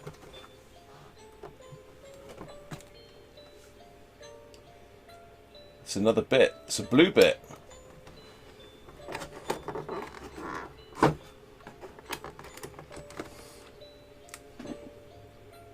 It's a number 3, or is it number 3 or 3mm Allen bit. Whoa! Excellent. Let's get that camera sorted again a minute.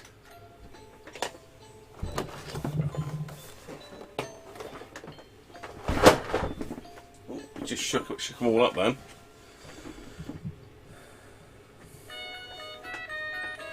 Come out that way a bit. Stick my ugly mug back in there in the corner.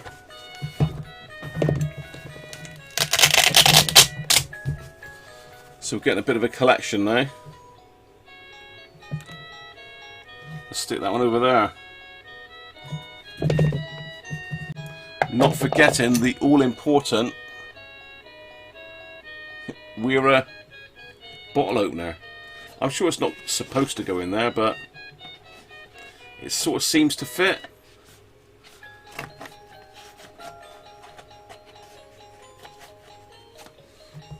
There we go. The story so far.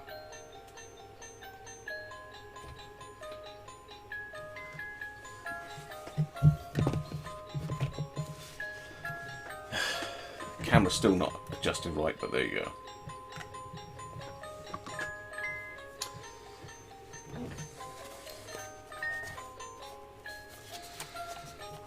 Yeah, so that's Mrs. Cruncher's birthday present.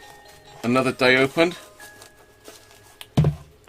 and a fair few more still to go. Let's get rid of that now. So the old Christmas radio is playing us out for the minute. It's a beauty, isn't he? Hope I don't get copyrighted for this thing. That's what's playing, people. And the t-shirt of the day, Rudolph. There you go. I might wear the hat again tomorrow, you never know. It is Christmas after all, isn't it? Surely.